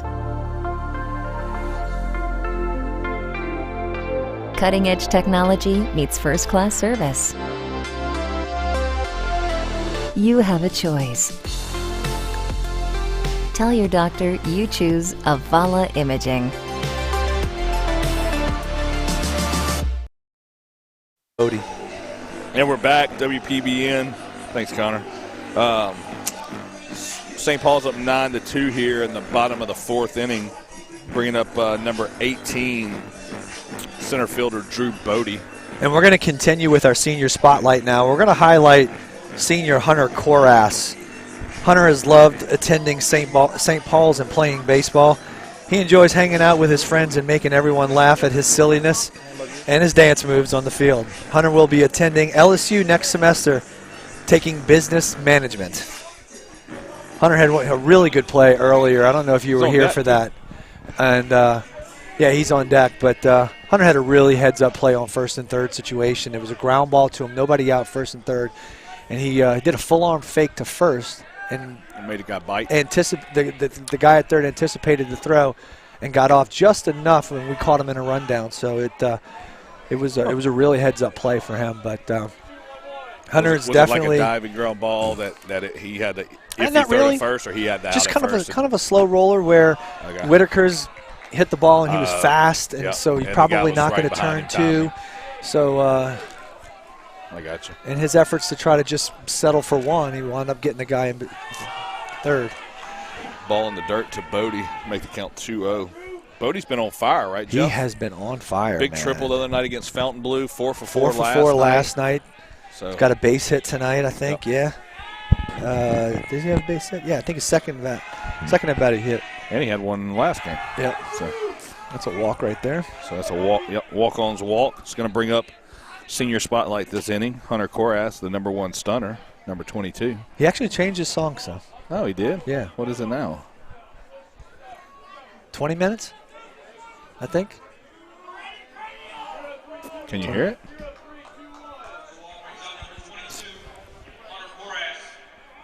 I probably might play it after the second song, after the second pitch. So pitch to Korass, ground ball to Todd Cole. Makes it look easy. A southpaw infielder. How's that dog, Barry? That was good. Yeah. 10-1, end of the third, Covington. Ooh, jumping out on him. And so what I hear, that's what we need, right? Yes. Yeah. Yes, we need a Covington win, and we need to win. And so gave a shout out to our biggest WPBN fan out there, Troy Coakley, earlier. He was watching the sub-varsity game, and so he might be watching now. So, probably. I mean, he I'm could sure be. He He's is. always watching. He acts like he doesn't, but then he texts me right there. It's like, and he says stuff that yeah, you're like, you had to be watching to know that. yeah, exactly. Yeah.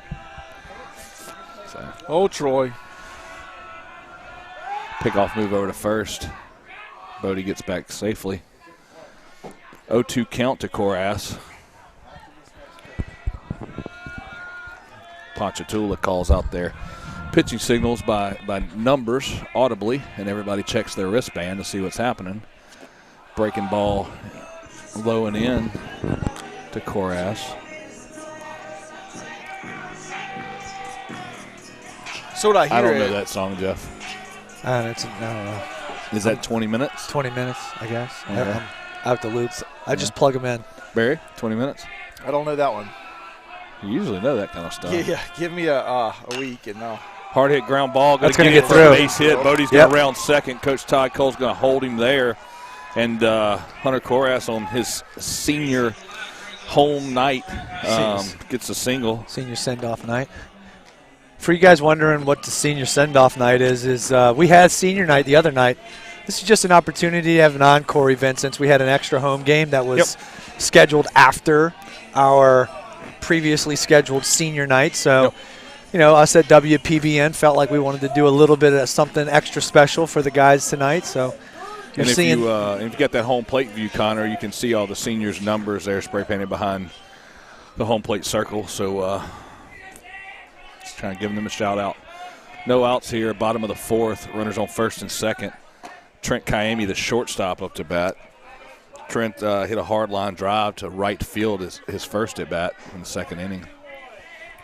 I mean, I don't want to rehash anything, but I think that Jeff does like the wristband, right? Look at Barry. Barry coming up here. Dr. B. Just jumping on nerves. Stirring it up, man. So you were watching in the car, huh? That's right. I was watching. Sub-varsity game or the first inning of the varsity game? First inning of the varsity game. Okay. No doubt I was he's watching. not a fan. He's not a fan at all. So I told him we're waiting on our letter from the LHSAA. Yeah. Fastball up. Make it 2-1 count. Brandon Edwards, you're text happy tonight. What do you think about the wristbands? I know he probably hates them. Oh, Brandon Edwards. He probably hates them as much as Jeff he handed Winchester. them out last year. No, he's a purist. I know he is.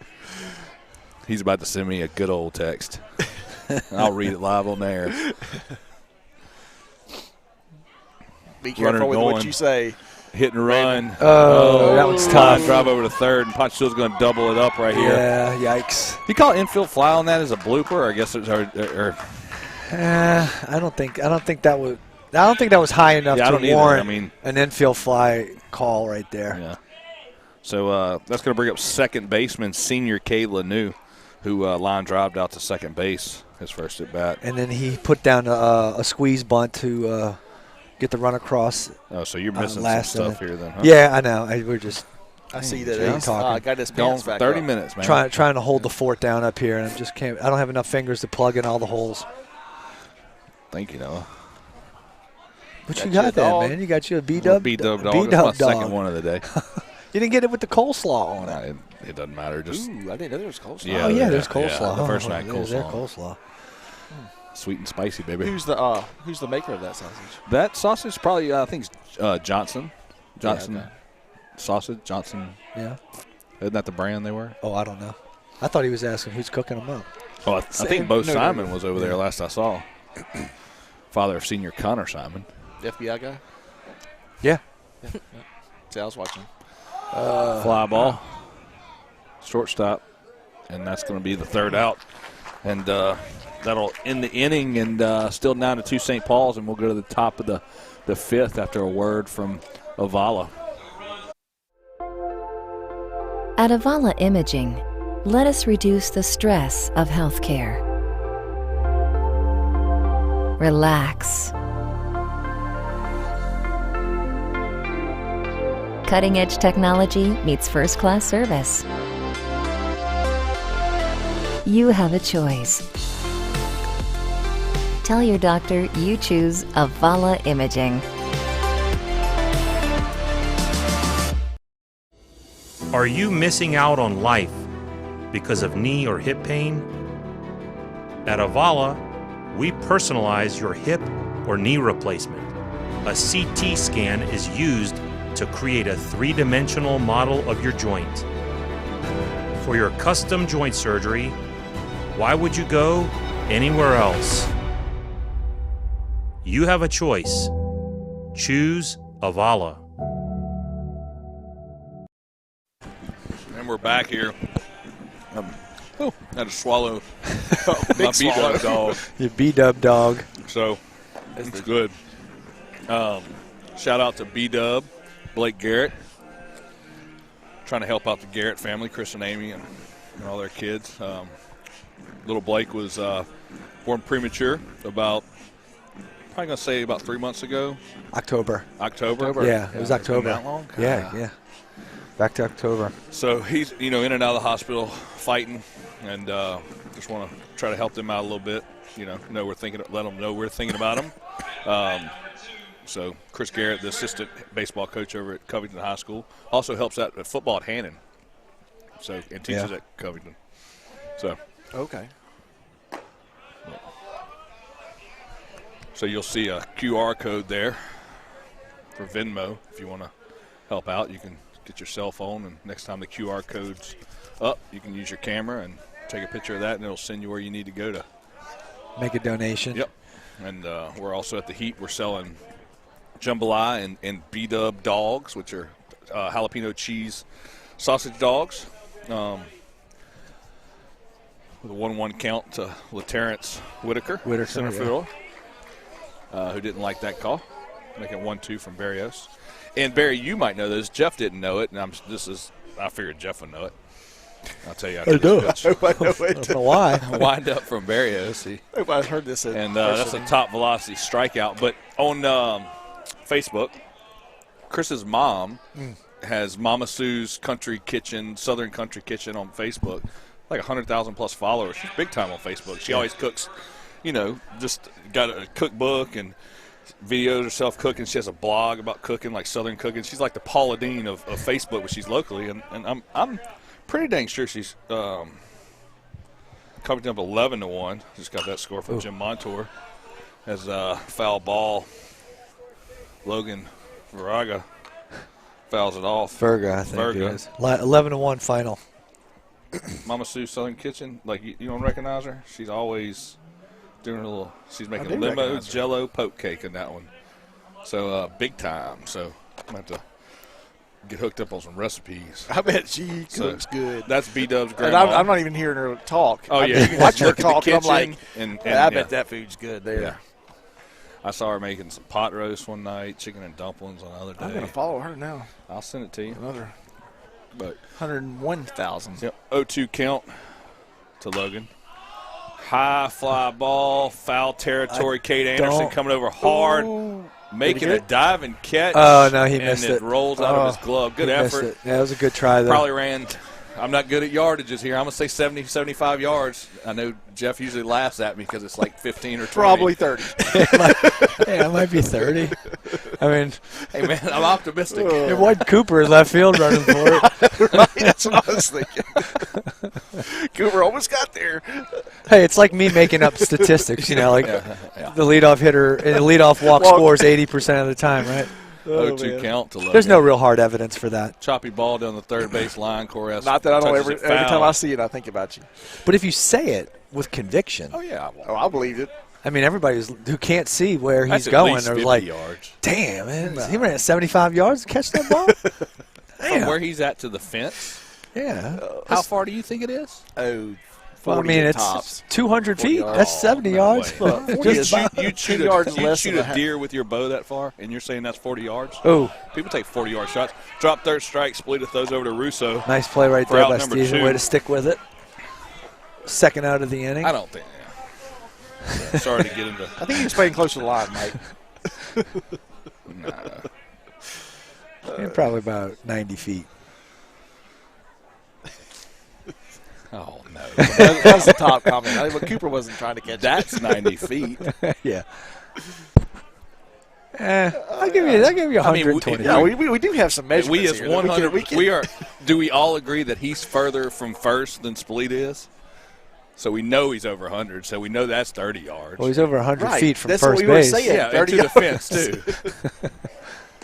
I'm going back to the football meeting.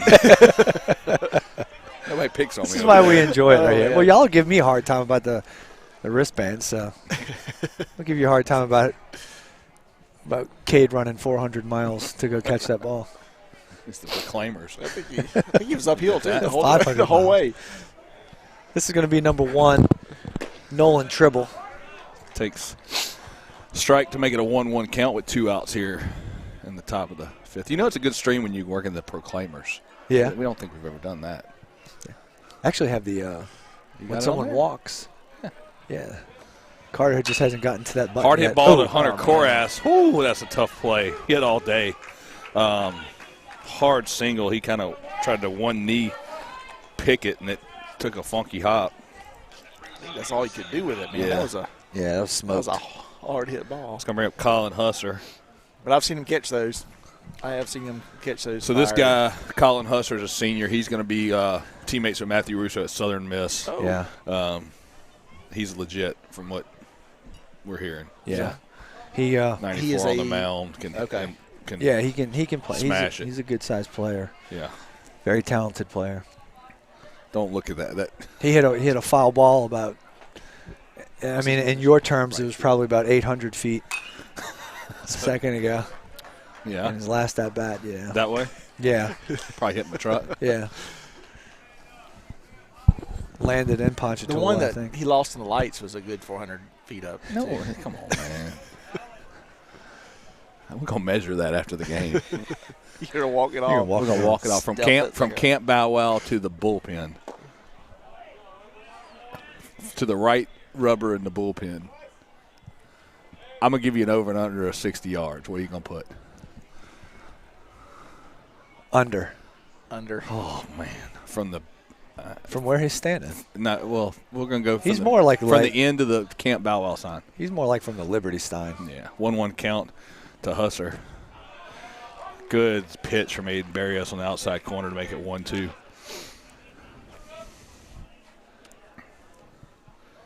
I could probably measure it on my hunt now. Barrios from the stretch. Checks the signal. Trying to get on the same page. Tribble with a good lead. Good secondary. Ball low and away. Husser takes it to make it 2-2. I like when people call me and I'm able to send a custom text that says on air. How many of them say, "What are you talking about?" Oh, you're not watching WPBN? I thought that's what everybody. Hey, I was. will tell you, I ran into good block by Spalita. Tribble gets hung up, but gets back to first. Trying to read a dirt Coach ball. Friezo's cousin, who is, I guess, the godfather of Brandon. Yeah. Right? And he did not know about WPBN yesterday, and so he should be watching tonight. I'm not sure if he is, but if he is, give us a little shout out there that you did find it on Facebook. So he said he'd been missing the games and didn't know about it. That's a shot right there. Hard hit ball to left field. Winchester comes up with it, throws to his cutoff man, Kaimi. keep the runner at first base. So Hustler gets a single, moves the runner to third, and we got a first and third situation here with the exit 2 outs. velocity on that ball that was hit was probably in the triple digits. I mean, that ball got out of there in a heartbeat. Yes. I thought you were he crushed that ball. I thought you were setting this up for another like quadruple fun digits. The exit velocity on that last ball was 110.4 miles an hour. I got 55 yards on my thing. And I said under, didn't I? Well, I said 50 yards. No, you said 60. No, I said 50. We will go back and record. We will. Connor, it is all hit the recorded. rewind button right now.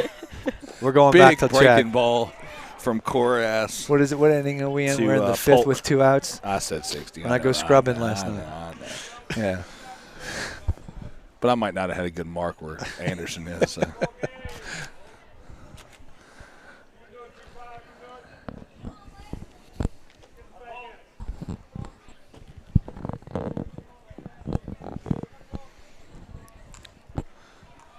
Polk, the pitcher, with 0-1 count. Oh, that's a hard hit ball Anderson deep. Tracks That's back. going to be over Cade's head to the wall. Bounces off the wall. It's going to score 1. Hustlers rounding third. Missed the cutoff man. And got a 2-out, 2-run double by Lake and Polk to make the score 9-4 St. Paul's. I don't think it had the velocity coming off the bat the other one did, but that was No, but that ball nice. was stroked. That was a very, very well hit ball. I'm just going to bring in a courtesy runner. Austin Dimmers. That had to be a 3-4-5 or something like that.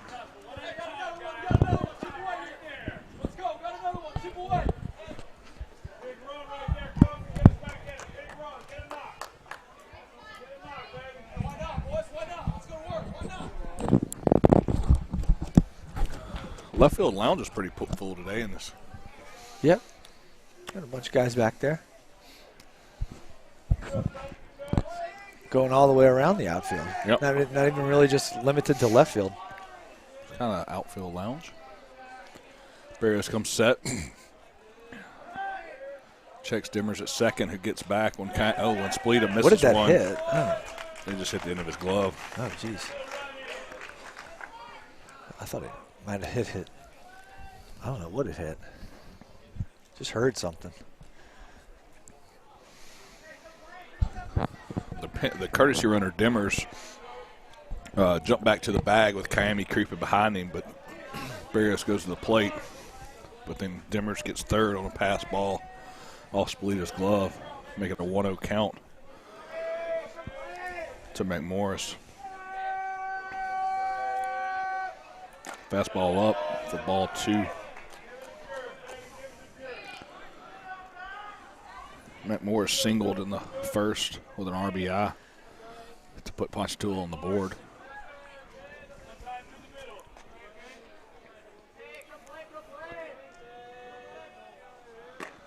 Good spot by Barrios. Umpire says it's inside. Just missed on the inside part of the plate there. 3-0 count.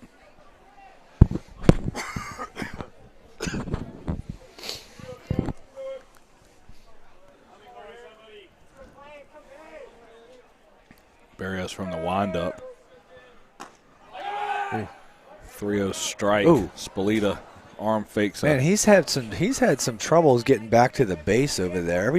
He went back to first and looked like he got all hung up. He went back to third. He looked like he got all hung up. Because he's, like he's buckling. dragging his feet, Coach. Yeah. He keeps catching a cleat every time he tries to make a quick move. Fouled out a play down the right field line for a strike number 2. So big pitch right here, full count, 2 outs, runner on third. Ponchatoula's kind of poking at it. Scored a couple runs here. It's 2 hard hit balls this inning. So Barrios needs to get out of this. Fouls another one off down the right field line. You got another one, kid. Go back and get it. Got a little Ponchatoula fan out there chasing down foul balls. Jeff, when you were younger, what was at the ballpark when you were a kid, if you chased down the foul balls, what'd you get at the concession stand, a sucker or a snowball? Hard hit. Attaboy, Drew Bodie. Drew Bodie makes a catch in center field. Tracked it down out there. That was a great job by Bodie. If I brought it back to I can't remember. Was it a ring pop? It was like a ring pop. was like a ring pop over at Mike Miley Playground, home of the Fighting Cardinals. What was y'all? Bring that foul ball in for a free Coke. I just remember that and it was the wax. Oh yeah, Coca-Cola and cups. then you go play cup ball with it. Yeah, and you had this. Y'all remember those? Cup ball? Cup ball. No, I'm talking about the Cup wax Coca-Cola cups. No, I think that's like they had to have them. Wax Coca-Cola. They were paper, but they were wax. I know you're talking and about. that's what you ball up. So, and we'll talk about paper cups later when we get back. But we'll be right back after this commercial break. This is a walk-on athlete. They push harder and put their heart into the game. This is the passion we're built on. It's why we put our heart into creating game day with a taste of Louisiana.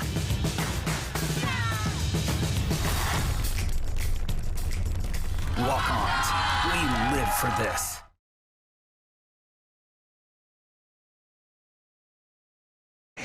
They only scored 2 this week. I do believe we only scored 2. And we're back live, WPBN Wolfpack Broadcast Network. Connor, you got 9-4. Is that right? Yep. Yep. Yep, 9-4. And St. Paul's with the lead. Before Cade gets into the batter's box, we're going to continue on with our senior spotlight with senior Spencer Slayton.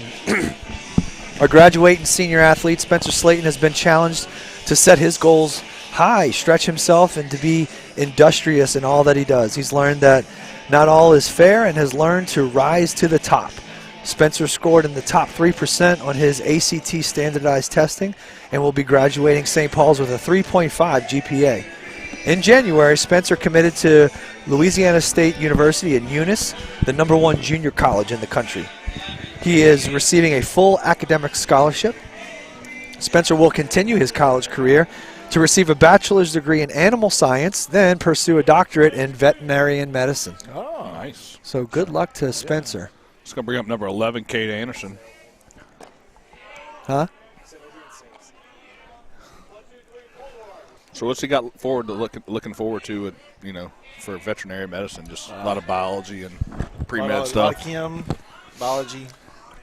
Yep. I was telling a student riding with me, vet school you will not be the same person when you come out. 1-1 count to Anderson, ground ball over to first base, and he's going to take it himself for the first out in the bottom of the 5th inning. That's going to bring up Aiden Barrios, the pitcher.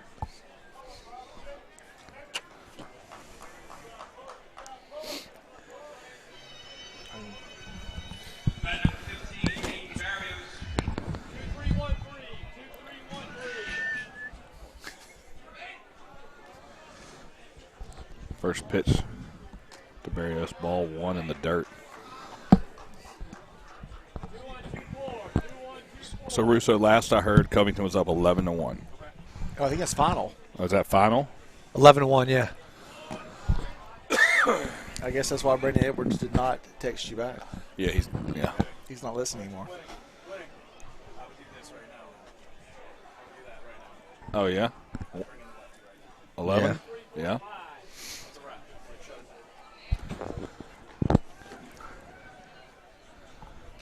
Ooh, fastball up and in under Barrios' elbows.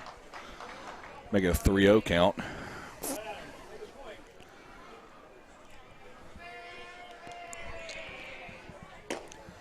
Ball away. Strike. Kind of hesitated. Thought about that one for a second. That's a little bit 3-0 gimme.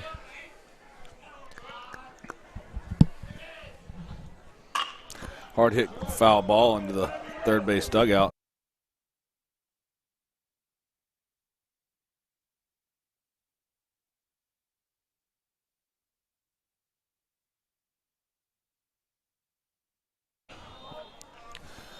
Three-two count to Barrios.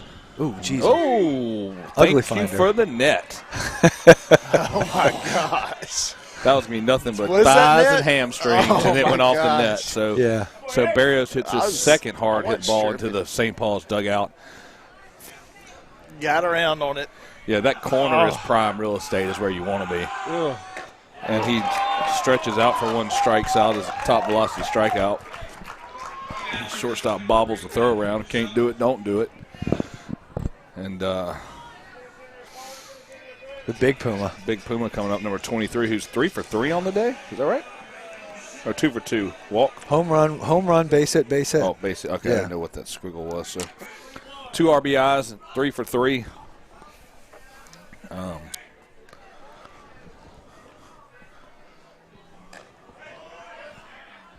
Takes ball 1. See a daddy hack right here. Oh, he's hacking. A daddy hack for daddy. Come out your shoes, kid. Good take on that all-speed pitch. Have a special senior send-off night, huh? Get after it. I know he ate that first one up. Yeah. I think it was a changeup the guy left up. Well, that's what y'all are saying. Oh, hard hit the other way to third base. Russo grounds out for the third out of the inning. And we're going to skip this commercial break. We're going to continue on with our senior spotlight, and we're going to hit up Reed Gallagher. So Reed, I don't know if you guys know this, first name is actually McBride. Reed Gallagher is the son of Mackie and Charlotte Gallagher. Reed has one sister, Sadie, who will be attending SSA in the fall. Reed has loved playing the game of baseball since he was 5 years old. In his free time, Reed enjoys working out, fishing, hunting, and hanging out with his friends. Reed has had a tremendous experience in his 5 years at St. Paul's, where he has made a lifetime of great friends and memories. Reed is very thankful for his time at St. Paul's, as it has prepared him extremely well for his college and life. He currently holds a 3.52 GPA, and in the fall, Reed will continue his education at LSU, majoring in construction management. Nice. So best of luck to McBride Reed Gallagher. He's fast. Very. Very fast. Mm-hmm. He can run that whole 60 yards there in no time. And he is the nephew of Matt Gallagher, right? Yeah, one of the owners at Walk-Ons. Walk-Ons. So, a little shout-out for him. Also, I guess, top of the inning, so we'll give another shout-out back to B-Dub. Yeah. Garrett family trying to help out. Absolutely. For you guys who missed kind of the story earlier when we were talking about why this whole thing came to fruition, the Covington High coach, Chris Garrett, has always been a kind of a class act and respectful man when it comes down to being on the other side of the sidelines as first baseman Matthew Russo. And Matthew had the idea of maybe trying to do something to give back to Chris and his family for all the years that he would give Matthew candy at first base when he would go see him, as he's the first base coach for Covington. So it's just an opportunity for us to try to reach out to the community and kind of give back to a good cause. Chris's son Blake was born 2 months premature at 2 pounds and a few ounces, and he's just been fighting back and forth to get being in and out of some hospitals for some certain procedures. So we're just looking to try to do a little bit to help out the Garrett family financially. So if you feel it in your heart to give to this good cause, you can hit up that Venmo Q code in the top right-hand corner, and they would greatly appreciate it. And Kate Anderson in the pitch for the Wolves. And congratulations to Chris and the rest of the Covington staff on their win tonight over North Shore. Yep, 11-1. 11-1, so that's a final. I believe it was at North Shore, but I'm not 100%. So Cade throws in ball 2 to the batter, who is number 3, Peyton Burris, who flew out to center his last at bat. And he freezes him on a top velocity strikeout. I'm thinking of Dr. Pat McNeil and Brett Porcio and all the guys over at Top Velocity, our official strikeout sponsor of the Wolfpack Broadcast Network. And if you're looking to get involved in the Wolfpack Broadcast Network, our next season will be football, starting up pretty soon. We've got multiple advertising opportunities, so reach out to us at wolfpackbroadcastnetwork@gmail.com, or you can go to WPBN.live and contact us. And plenty of sponsor opportunities for the football season. Excited to roll into that. So, yeah, it's got spring training starting this week, hitting next week. So it's nice to Get a lot Think more about football habaneros games. during the fall than we do in the summer, I think. Yeah. Oh, yeah. So.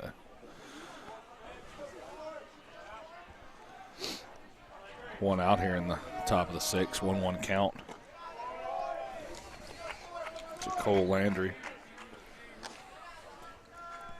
Takes that pitch to make it 2-1. What's up with this cold weather? Where'd I that don't come know from? how y'all are I'm handling about to it. put, I I'm guess about- not that chill. bad tonight. Well, I'm about to put my jacket on. Where's my jacket? Right.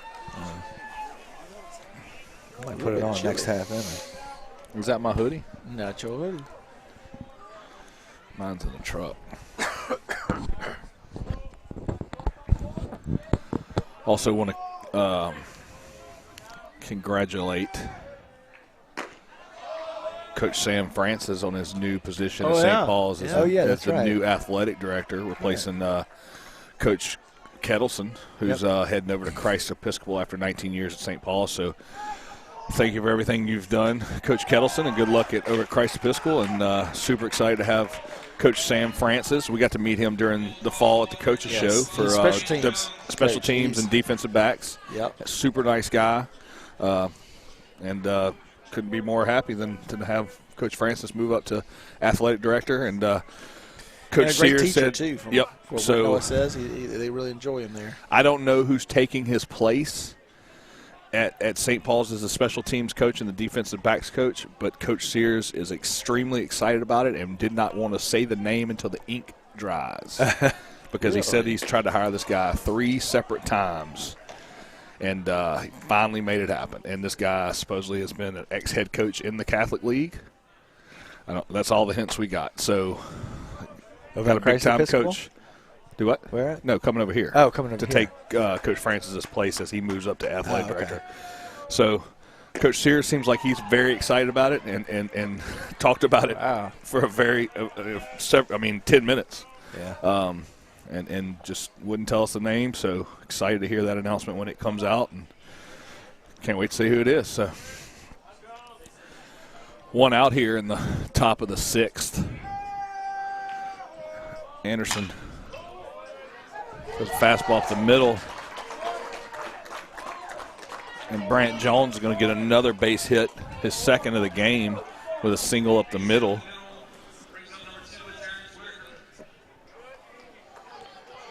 And that's going to bring up the center fielder, LaTerrence Whitaker, with first and second, one out here in the top of the 6th.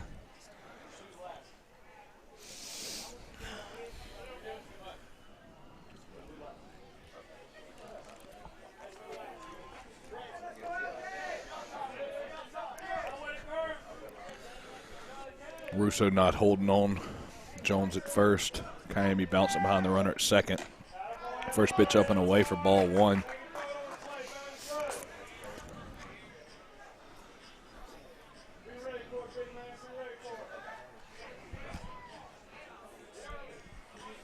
Left field lounge growing by the minute, it seems like. Got the music Got busting. the music going. Yeah, I can hear it. Yeah, man. Check swing by LaTerrence Whitaker. Apple bottom And jeans out Russo is going to call timeout and go over and talk to the lefty pitcher.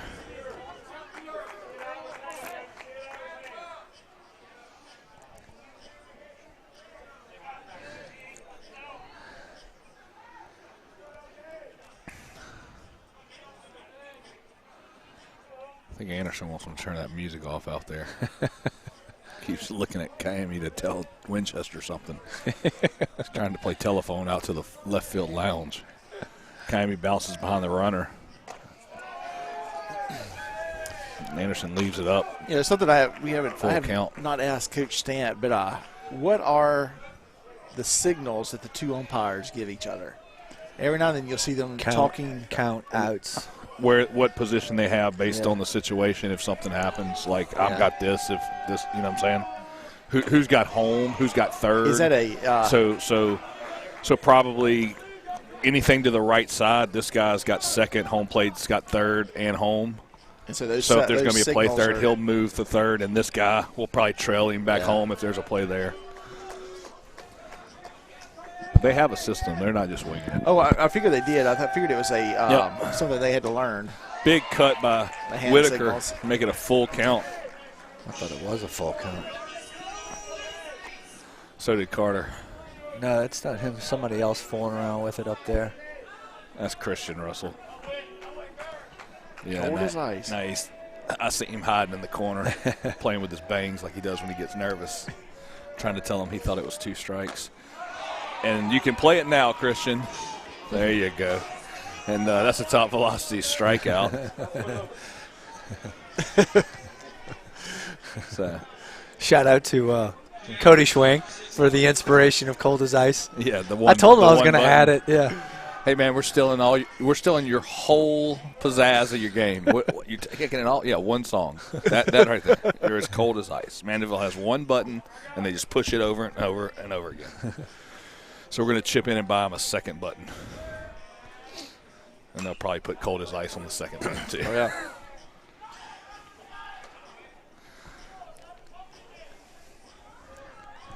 Fouled straight back by the leadoff man, Logan Verga. That's got to be loud if I can hear it through. Or either it's picking up here, one of the two. I feel like I can feel it. How long is that song? Good block by Spalita on that dirt ball. The runner at second tried to read it, got hung up in the middle and couldn't go anywhere because Spalita did a great job of keeping it out in front.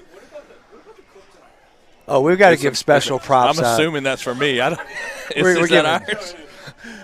Russo comes up here with the ball. Chris Russo, Andrew Russo, you guys are amazing for. I don't even know what that is. But it looks like some kind of amazing sausage right here. This is awesome. 1-1 count. Big cut by number 6, Verga. 1-2 count with 2 outs here in the top of the 6th. 9-4 St. Paul's with runners on first and second.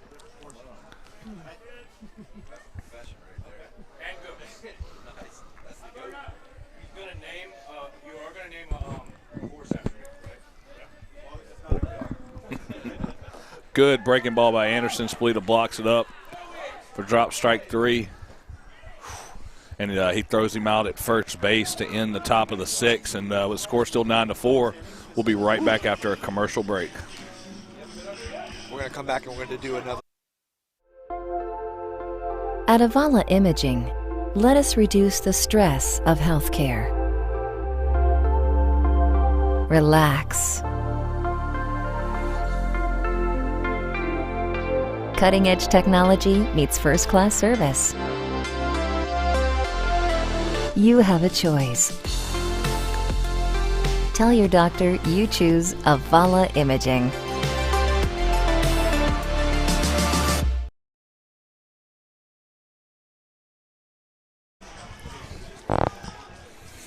All right, we're back. Oh, look at y'all. Look at y'all. WPBN working with each other too much. Jeff had a mouthful of food. Like Thought I was going to talk, and I had a mouthful of food. And Barry's just looking at both of us. I was and like, whoa. All right, we're going to continue on with our senior spotlight, and we're going to be honoring Braden Osborne. You know, from the mound to the cap and gown, after spending 5 years on the diamond with the Wolves, Braden Osborne will be graduating in May and heading to LSU in the fall to study construction management. His family is very proud, says he's very proud to be a part of this championship program. So best of luck to Braden and everything that he does going forward. And we are back at the heap in the bottom half of the 6th frame. Wolves holding on to a 9-4 lead right now. Ponchatoula picked up 2 in the 5th. Started to chip away right there. Kate Anderson came in and Jesuit over punched John out the signs. Curtis, 5-4 final. Oh, Jesuit beat John Curtis. Okay. 5-4 final. All right. Holy Cross plays Bullard Martin tomorrow. So that depending on the outcome of, and if Holy Cross wins, they win it outright. Catholic League. So Holy Cross Brother Martin face off tomorrow night. Basically the Catholic League Championship. So whoever wins that, Holy Cross wins it, they get a share of it. If Holy Cross wins it, they win it outright. Brother Martin wins it, it's a split. So. And so at this moment for St. Paul's, we're playing for district the last 6-5A championship. Yeah. So Covington beat North Shore. We needed that to happen. There was a 4-way tie, and if we win this game, then we have a tie. Our playoffs we're split go with Covington to the Catholic League, right? Our playoffs go into the Division I playoffs, and we're trying to win to get an 8 seed and host instead of being a 9 seed and playing across the lake. Gotcha. Right now, it doesn't. There's still some other stuff, right, Joe? Yeah. So first pitch to trying to Spolita. find out what the Mandeville score is, because Mandeville is playing Hammond tonight. I'll text Mike Scott and see what he says.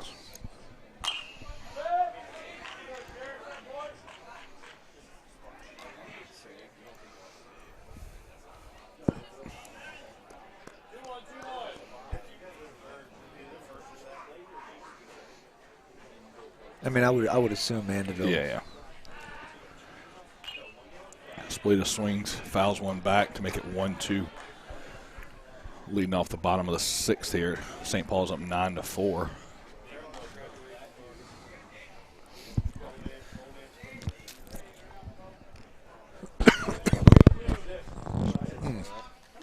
That sausage was amazing. Did you have one piece? Huh? Did you have one piece? No, I had multiples. What are you counting how many pieces we had? Yeah, I only had one piece. I had multiples. Slow No rolling shame- down no third shame base in my line. game. Sounds like you're slow, Barry, is what it sounds like. I was going to see if you were going to offer me a last piece, you know. Just making. Now you make me sound bad, Barry. I think I've gained some weight since we've been doing the baseball. Oh, I totally have. Lots of food comes up here. All the food coming up into the. Mandeville goes down 6-5 with a walk-off in the 9th. Oh, wow. To Hammond. Hard base hit down the right field line. Spolita's going round first, going to second. Ball's getting kicked around in the right field bullpen. And Spolita's going to have a leadoff triple. Oh, jeez. As he scorpion slides into third base. I had to get a little body work. So Hustler goes down in the right field corner to field that ball. The terrain's a little bit different. You have a mound, and then you have some sandy area, and he kicked the ball around 2 or 3 times trying to pick it up, and it was literally ping-ponging in the corner as Spolita's around in second base. Now Hustler threw the ball from the right field corner all the way to shortstop, which is at least looks like WGNO over there is getting some good footage as well. going to bring up Ethan Williams, the designated hitter. Ooh, that was a big cut right there. My goodness. New pitcher for Ponchatoula, number 3.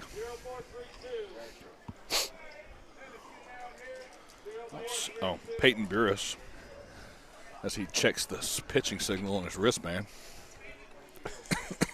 Comes set in the stretch, checks Spolita at third. 0-1 count to Williams. And he wears it off his helmet. And that's going to make it a first and third situation with that walk-ons hit by pitch. So thinking of walk-ons, our official walk and hit by pitch sponsor of the Wolfpack Broadcast Network. Going to bring up Drew Bodie. This is Drew's, third game? No, he's played a few more than that. Yeah. I think it's probably the 4th or 5th. Well, he's been bringing it pretty good, too, huh? So, Coach, I think his first game was Nunez looks like he's going to put in. Reed Gallagher is going to come in and pinch Reed run Gallagher for Ethan. For Ethan, yeah.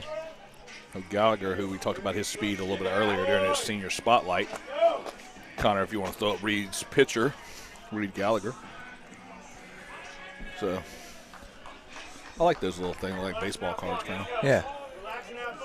It's nice work. So Drew Bodie up to bat with first and third, no outs here in the bottom of the 6th. Oh, yeah?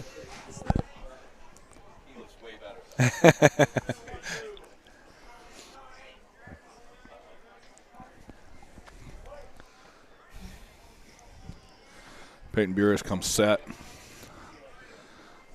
First pitch. Ooh, swinging by that's Bodie. trouble. That's Drop. trouble. That's trouble. That's going to drop fair. That's trouble. Gallagher might get hung up. Yeah, he does in the force out because, it was right over the first baseman's head. There was nothing he could do. Yeah, I mean, you it's can't kinda really. tough. I mean, yeah. I You can't really. Yeah. You can't really take off on that one because it's too close to call.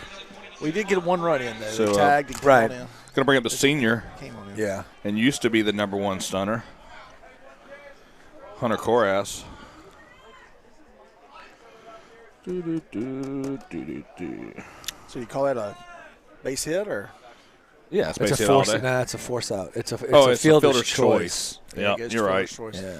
Thanks, Barry. Just setting you up. That does suck, though. I know. Because you really got to hit. Yeah, I know. I mean, yeah, that's what it is. It's just part of the game.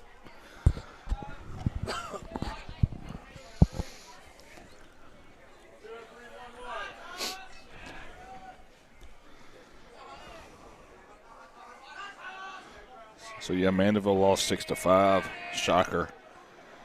They got a good little ball club. Young ball club, huh? They had to have played at Hammond, right? I think so. Yeah, it was a walk-off. It had to be in the bottom of that inning, which so.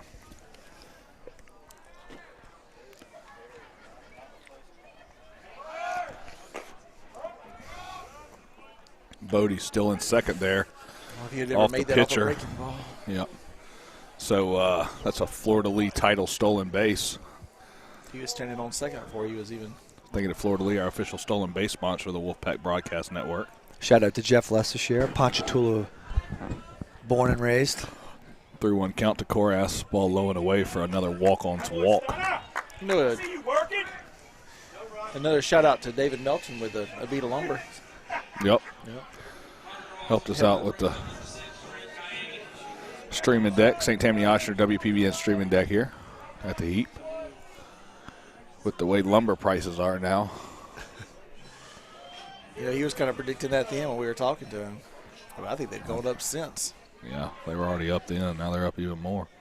Trent Kiami coming to the plate. Shortstop for the Wolves. Runners going. First pitch. They're going to backdoor Hunter, who's not really paying attention. Oh, he missed a tag. It wasn't even a tag. See, that's the number one reason why I always go for the guy on the backside, because of that right there. He's not expecting the catcher to throw down to him. Yeah, and he wasn't. So, and he didn't slide. Right, exactly. He tiptoed around that tag. Yeah. So a little bit of senior luck there. As a catching instructor, you teach those guys to go for that backdoor one, because he can't get as good of a jump, and he's not expecting it. Infield in with 1 out.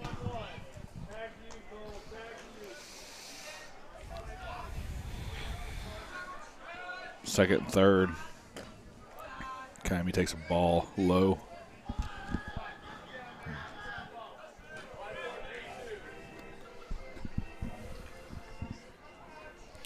No, 10-4 Mick's got Wolves. the infield looking good. Everything. The field looks good overall, just all that rain. Nobody really being on it for a week. And that grass kind of. That warm weather kind of really yeah. jump-started it. Looks good. Yep. And then the cold weather kind of kept it where it was at. He's got his little pattern out there looking good. He does. Yeah.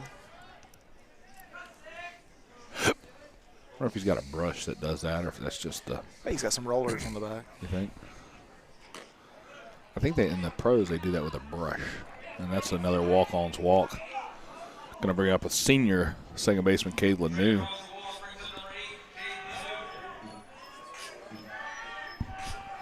And that's a River Rock Stoneworks Mound Visit pitching change. And Caitlin New is, what's the name of the song? Bossy or Flossy or? Grills. Grills? Grills. Yeah. I thought it said something like, I'm bossy. I don't know what it says.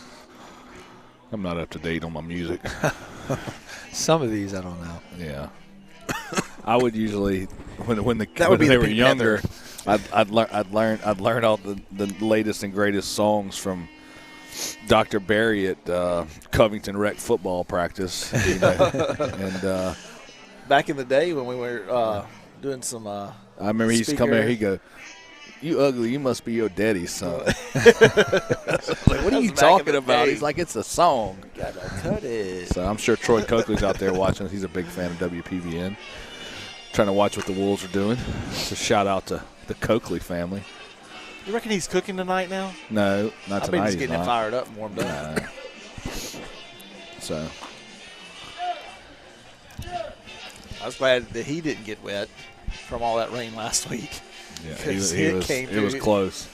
We were checking the river gauges, and the rivers were up. And he creeped up there pretty close. I was checking with him every couple of hours. He had the Mustang and the four-wheelers and everything parked up on under the garage and the carport. And I was waiting on the call. That river was moving, son. Wow. It was. There were several roads that I had to go around because they were flooded up.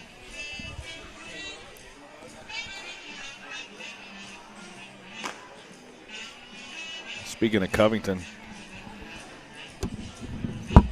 Chris Garrett, assistant coach. Yeah. Covington, B-Dub. You want to do that, or you want to do another senior spotlight? Come back to B-Dub? We're going to do a quick senior spotlight real quick. Connor. Let's do. Let me talk about Gavin Bootery right here. So number 10, Gavin Bootery, is the son of Alan and Shelley. Plays outfield for the Wolves and has been a member of the organization since the 8th grade. Don't really have where Gavin's going to wind up going to college, but wherever it is, we wish him the best of luck and hope everything works out for him. So bases loaded, one out here, corners in. New pitcher for Ponchatoula, number 12, Brant Jones, coming in from third base. They changed catchers, too, I do believe, didn't they? No, they had somebody come out and give him a little bit of a break. Cody Jones still back there. Yeah. Or Cole Landry, I'm sorry. Cody Jones. There's not a Cody Jones on that roster. I had a C and an L, and I got close with a C and a J, right? Cody Jones. It's amazing how the mind works. Absolutely, we would. Oh, yeah. Sure. I mean, why are we going to turn that down? Sure. Ball low to Lanu as they're taking our orders, fourth order of the night. Just keep bringing it. Yep. Sure. Take a Coke Zero.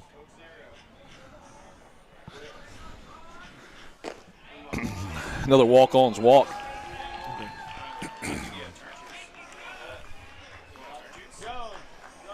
I'll take a Diet Coke. Ask Lenny, yeah. Coke Zero? Yeah. I got to. That works. It's going to bring up Cade Anderson, the leadoff guy, after that walk-on's walk from Cade Lanu, senior second baseman.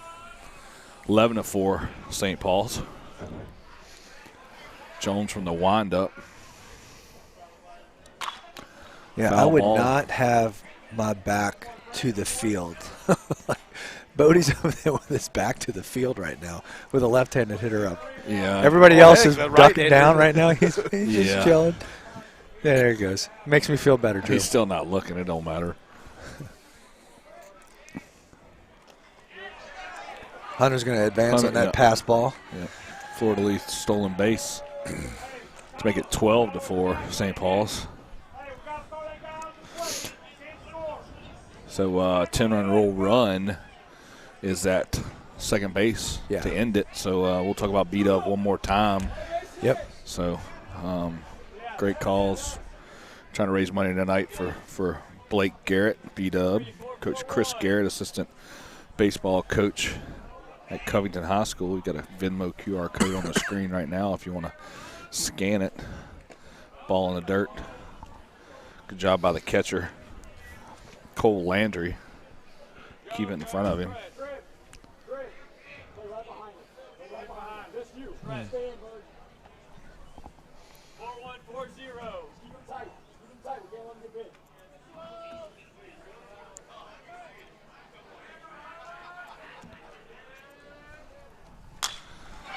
Hard hit ball by Anderson in the center field. That could do it. Lanu's going to round third, throw to the plate, and for some reason we cut it off. And St. Paul's is going to go up 14-4, and that's going to waiting for the umpires. And I guess 10 runs doesn't get you what it used to. Yeah. Yeah. Ball game. Yeah, ball game. So they had to get their calculators out and add it up. So talking about B-Dub, trying to raise money tonight, selling jambalaya and B-Dub dogs, which are very good. We need to make that a regular here at the Heat. Oh, absolutely. Jalapeno cheese sausage dogs with coleslaw, toasted bun.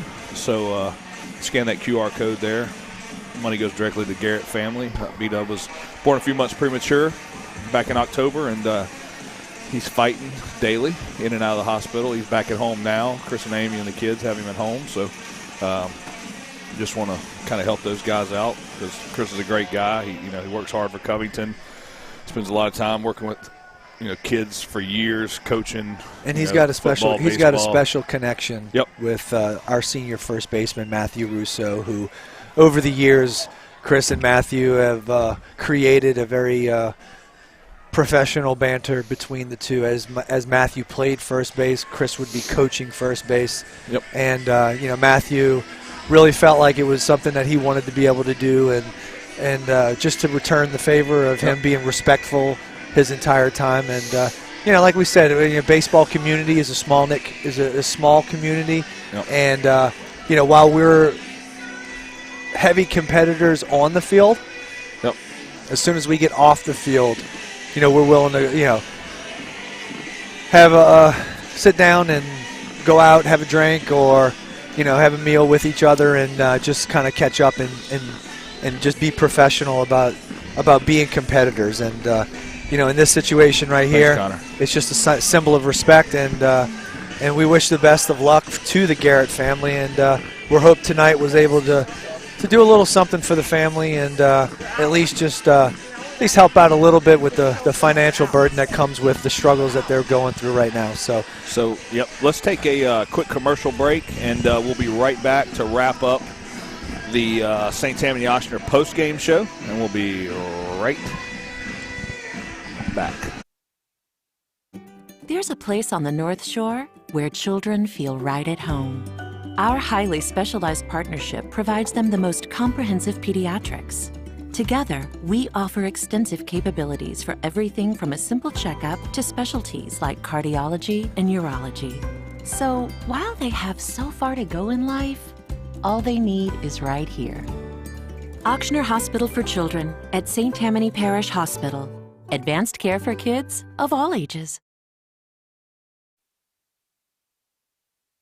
And we're back live, WPBN Wolfpack Broadcast Network, St. Tammany Oshner post-game show. I'm not sure. Nope, that's not it. I'll find my post-game stuff. There it is right there. St. Tammany Oshner post-game show live from the St. Tammany Oshner WPBN streaming deck here live at Heat Field for the last official home game of the season. We might have a playoff game next week, but we'll know that schedule as it comes out. So, when we started the night, Jeff, we had a pretty tight District 6-5A matchup.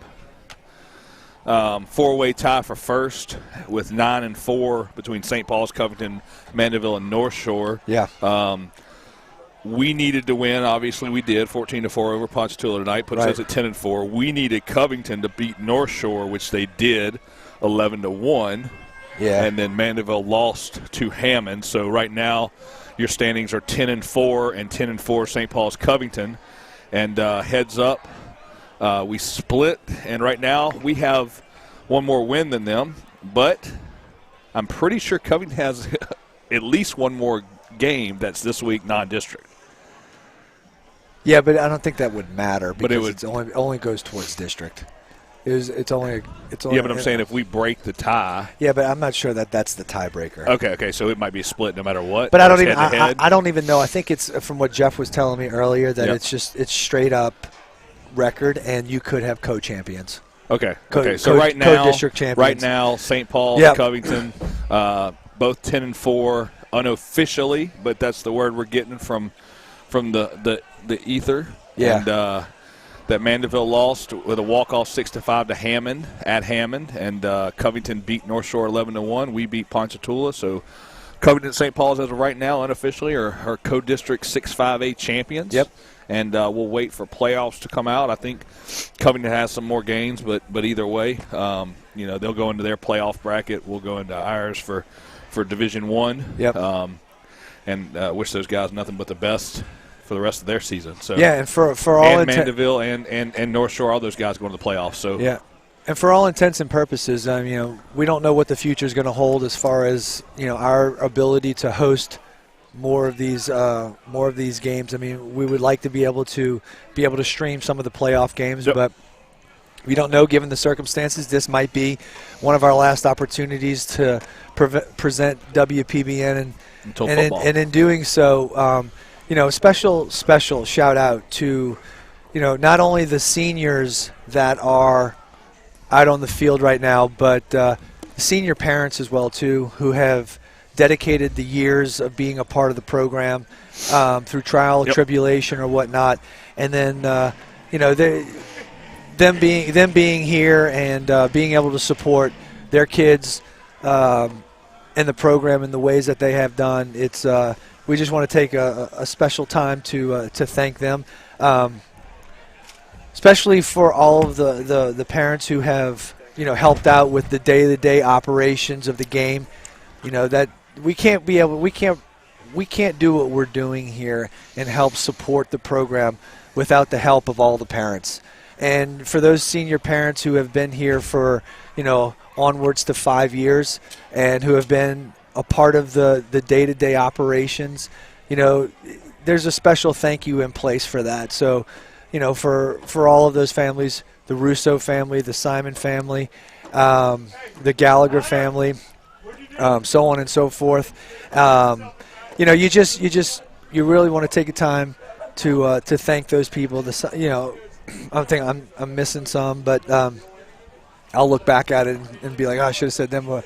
But we just want to be able to be a part of an operation that is able to give back to the program and make it special for the kids. And, tonight's a night to be able to sit back and say thank you to all the parents who helped out, not just in this year, because we do have a lot of families that have pitched in to help out, but also for all those years. And, they're retiring from their day-to-day operations with the ball club. And, we just want to say thank you to those guys. Yep. Thank you, Jeff. Yep. So Appreciate kind of a it. wrap up. St. Paul's getting the win, 14-4 over Ponchatoula, at least co-champions of District 6-5A. Kind of looking over the stats here, Russo goes 3 for 4 with 2 RBIs, a home run in the first, 2 singles, and then ground out the third. So 3 for 4, great day for his possibly his last home game here at the Heat, but hopefully not. And he's going to move on to Southern Miss and bigger, better things. So thank you and we got Jeff Russo in the booth. So big night for Matthew. Great night. Let's see, Kate Anderson RBI single in the third. Also see Steven Spolito with a 2 hits. Yeah, triple and a triple and a single. Ethan Williams with a hit early. Also got Hunter Carras with a hit. There was a lot of walks on the back end and stuff like that. But so probably offensive player of the game today is Matthew Russo, 3 for 4 with. Let's see. So senior Big Puma. Look at him. So we'll have some replays and highlights later on Twitter and Facebook. But Russo, anything you want to add before we wrap up? No, I'll be quick with it, man. It's embrace it. Jeffrey did a nice job of explaining it. Get involved. I talk a lot about that 2019 team. I took a couple innings off here, and then I decided to come back up when they started scoring some runs because of my superstitious nature. But I was out there with Ray Canigliaro. I was out there with Reed Nealis. And, it's funny, man, because the more involved you get in the program, the more you understand the essence of the school. Like, we didn't come here, right? So in order to understand what this school is all about, I just empower people to really kind of get involved. This is a grassroots organization. There are very much positive things there, but I really think that your kids are really just going to embrace the efforts that are put in from a family perspective. I think about the time that you take away from your family, Mike. I just wanted to say thank you because you've provided a platform. You've provided memories for me that I really can't put a price tag on, both positive and negative. You know, I mean, this is a very vulnerable thing. There are people out there that watch this, but what you don't realize is when the bell rings and it's all over with, I have memories that I can go back to. I can show you countless times where I'm taking videos of Matthew while I'm outside watching it on TV, you know, because I learned how to do that through you explaining if you want to watch it on your TV. And then you got Big Win with his flip phone asking me every time, are y'all doing it now? So, you know, to sum it up, man, and to keep a guy that goes really long, not so long, just thank you. It goes by really fast, and you're going to get out of this program what you put into it. And we have put a lot of time into this, and my kids put a lot of time into it. So I just want to match them. And so to everybody out there, man, just embrace it. Thank you, guys. Thank you, Jeff, for everything. Thank you, Carter, for allowing us to do this too. And then Connor's not here, but what a rock star, right man. here. The producer. Yeah, it takes a village, man. And so thank you to everybody and to all my family that's gotten involved. And that's it, man. So thanks. Final words from the boss, the producer. Russo, any shout-out? Connor Russo, any shout-outs? Walk-ons, walks. Shout out to Mr. Michael Alexander. Did you pass his class? Yes. You better have all the shout-outs. I know. Yeah. So 247. 247. There you go. Well, we'll keep everybody posted. 247, man. Stay tuned to all the social media platforms from WPBN. Football's coming up soon. Pie Ball's in May, so that'll be our next. We'll probably have a coach's show somewhere in between, and we're going to stream the playoff game. So I don't know where we'll be, what we're doing, you know, how it's going to happen, but check out Facebook and Twitter, and you'll see updates. So, yes, he is, Lenny. Thank you to Lenny Russell in the press box. So we'll wrap it up. United Builders. Yeah. So Stunner, baby. So St. Tammany Oshner post-game show live from the St. Tammany Oshner WPBN streaming deck, and that's a wrap. St. Paul's gets the win 14-4 over Ponchatoula, and we'll see you guys next time. Thank you, guys. 247. Thank you to all of our sponsors, too, guys. Keep it coming in. These guys are doing stuff that's incredible, so we can't do it without the sponsors. Thank you. Thank you.